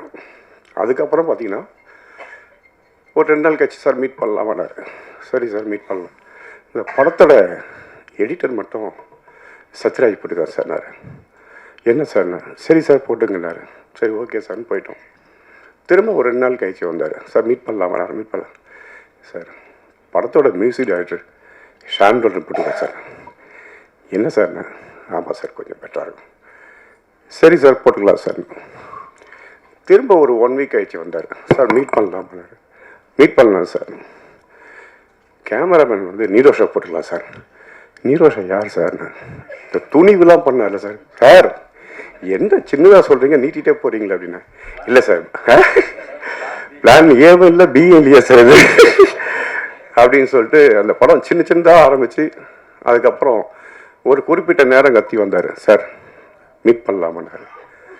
சொல்லுங்கள் சார் அப்படின்னா. படத்தோட ஹீரோ சார் சசிகுமார் சார் போடலாமான்னாரு. அப்போ தான் எனக்கு நம்பிக்கை வந்தது. இவ்வளோ பெரிய டீம் போடும்போது இந்த படத்துக்கு மெயின் ஆள் ஒருத்தர் தேவைப்படுது, அது சசிகுமார் சார் இருந்தாலும் இந்த படம் இன்றைக்கி ரீச் ஆகும். அயோத்தியா இருக்கட்டும் சரி, டூரிஸ்ட் ஃபேமிலியாக சரி, டூரிஸ்ட் ஃபேமிலிக்கு அடுத்த படம் த மயிலாட். ஸோ இந்த படம் நான் வந்து கிட்டத்தட்ட சந்தோஷம் சொன்னார், 4 தடவை பார்த்தேனாரு. நான் இந்த படம் 10 தடவைக்கு மேலே பார்த்துட்டேன். முதல் தடவை எப்படி பார்த்தனோ அதை விட கொஞ்சம் கொஞ்சமாக டெவலப் ஆகி இன்றைக்கி மிகப்பெரிய ஒரு வெற்றி படமாக இந்த படம் மக்கள்கிட்ட போய்கொண்டு சேருன்ற நம்பிக்கை எனக்கு அதிகமாகவே இருக்குது. அது மட்டுமல்ல, சசிகுமார் சார் பற்றி சொல்லணும். ரஜினி சார் ஒரு இதில் சொன்னார், நான் கேட்டேன். சசிகுமார் வந்து மீசை வச்ச குழந்தை அப்படின்னாரு. நான் அவர்கிட்ட கிட்டத்தட்ட ஒரு 4 தடவைக்கு மேலே சொல்லிட்டேன் சார், நீங்கள் மீசை வச்சாலும் குழந்தை தான் சார், மீச்சை எடுத்தாலும் குழந்தை தான் சார். கண்டிப்பாக உங்களுடைய நட்பு நிச்சயமாக வந்து இந்த படம் வந்து இந்த படத்தில் வேலை செஞ்சவங்க எல்லாருமே இந்த படம் வந்து மனித நேயத்தை பற்றி பேசுகிற படம். இந்த வேலை பார்த்தவங்க எல்லாருமே மனித நேயத்தோட வாழ்கின்ற ஒரு மனிதர்கள். அது மட்டுமல்ல, இங்கே வாழ்த்த வந்திருக்கவங்களும் மனித நேயம் மனிதாபிமானம் உள்ள நல்ல உள்ளங்கள். நிச்சயமாக இந்த படம் அப்படி தான். மனங்குத்தி பரவி யுகபாதி எனக்கு தெரியும், நட்புக்காக எடுக்கப்பட்ட படம். அதே மாதிரி இந்த படமும் ராஜமுருகன் என்ற நட்புக்காக எடுக்கப்பட்ட படம் தான். அதே மாதிரி ஷாண்டோட சார் ராஜமுருகன் நட்புக்காக அவர் மியூசிக் பண்ண படம். உண்மையா சார்? இதுதான் நாங்கள் 2 பேரும் பேசுறது. ஸோ இதுதான் இந்த படத்தோட ஆரம்பம் முதல் முடிவு வரை வந்தது. இந்த படத்துக்காக நிச்சயமாக சொல்கிறேன், எல்லாருமே ஒரு பாராட்டப்படக்கூடிய ஒரு நடிகைன்னா சைத்ரா. அவங்க வந்து நான் வந்து பார்த்தீங்கன்னா கிராமத்தில் பிறந்து வளர்ந்த ஒரு பையன். ஸோ கிராமத்தில் வந்து பெண்கள் எப்படி இருப்பாங்க, கூலி வேலைக்கு போகிறவங்க எப்படி இருப்பாங்க, விவசாய வேலைக்கு போகிறவங்க எப்படி இருப்பாங்கன்னு நல்லா தெரியும். ஸோ இந்த படத்துக்கு அந்த கேரக்டருக்கு அவர் சொன்னார், சார் இந்த மாதிரி வந்து நான் சொன்ன 2-3 ஹீரோயின் சொன்னேன். அப்புறம் சொன்னார், இல்லை சார் சைத்ரான்னு வந்திருக்காங்க கன்னடத்தில் சைடு ஏ சைடு பின்னு படம் சார் பாருங்கள், அதில் ஒரு கேரக்டர் இருப்பாங்க சார். அப்போதானே அதுக்கப்புறம் பார்த்து சரி ஓகே ஆனால் உண்மையிலேயே நீங்கள் வந்து ராஜமுருகன் சார் எந்த அளவுக்கு உங்கள் மேலே நம்பிக்கை வச்சாரோ அதை விட அதிகமாக பண்ணிட்டீங்க. ஸோ படம் மனங்கொத்தி பறவை, ஜிப்சி, டாடா, கழுவேத்தி மூர்க்கன், டிஎன்ஏ, இந்த மாதிரி படங்கள் கண்டென்ட் முக்கியமான ஒரு படங்களாக தான் நான் தயாரிச்சிட்ருக்கேன்.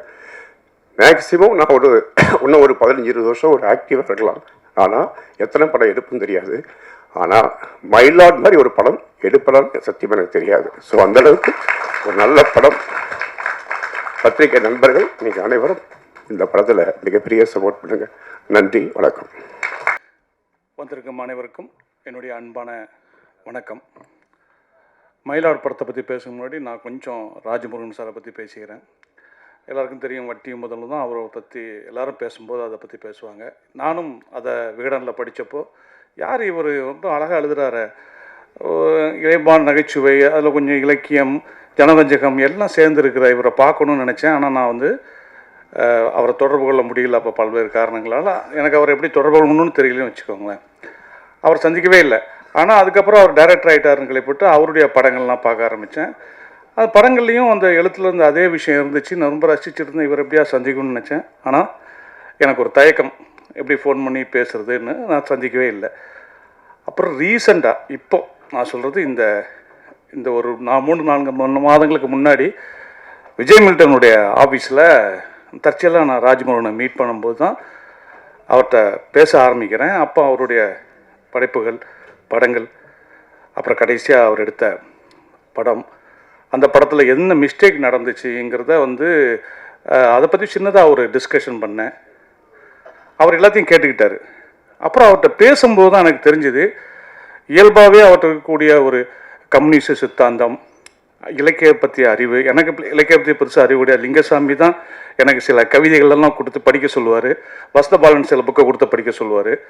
அப்புறம் விஜய் மில்டன்லாம் சந்திக்கும்போது சில விஷயங்கள் தெரியும். இவ்வளோதான் நமக்கு இலக்கிய அறிவு. ஆனால் அவர்கிட்ட பேசும்போது அவர்கிட்ட இயல்பாகவே ஒரு நகைச்சுவை இருக்குது. எந்த ஒரு விஷயத்தையுமே அவர் ஒரு நகைச்சுவை கலந்து பார்க்குறாரு. ஒரு நகைச்சுவை கேட்டால் பயங்கரமாக சிரிப்பார்.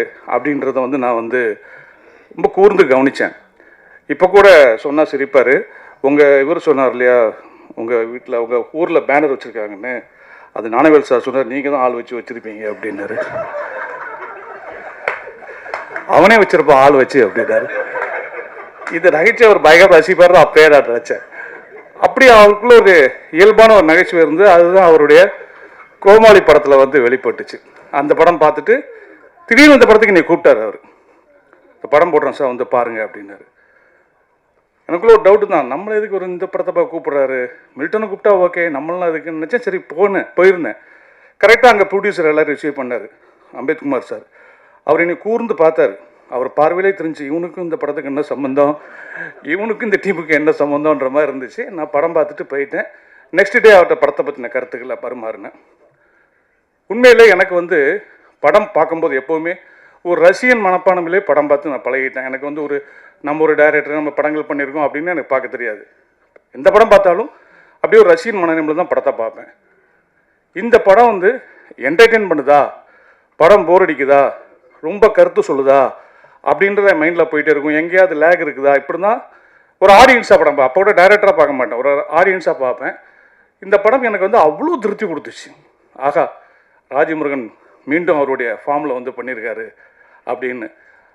கோமாளியில் ஆரம்பித்து ஈவன் ஜப்பான் கூட நான் சொல்லுவேன், ஜப்பான் ஆகட்டும், இப்போ இந்த படம் எல்லாத்துலேயும் ஜோக்கர் தான் கோமாளின்னு சொல்லிட்டு இருக்கேன். ஜோக்கரில் ஆரம்பித்து குக்கு, அதுக்கப்புறம் இந்த படம் வரைக்கும் அவரது கேரக்டர் எல்லாமே அவருடைய கேரக்டர் தான் எனக்கு மைண்டில் பட்டுச்சு.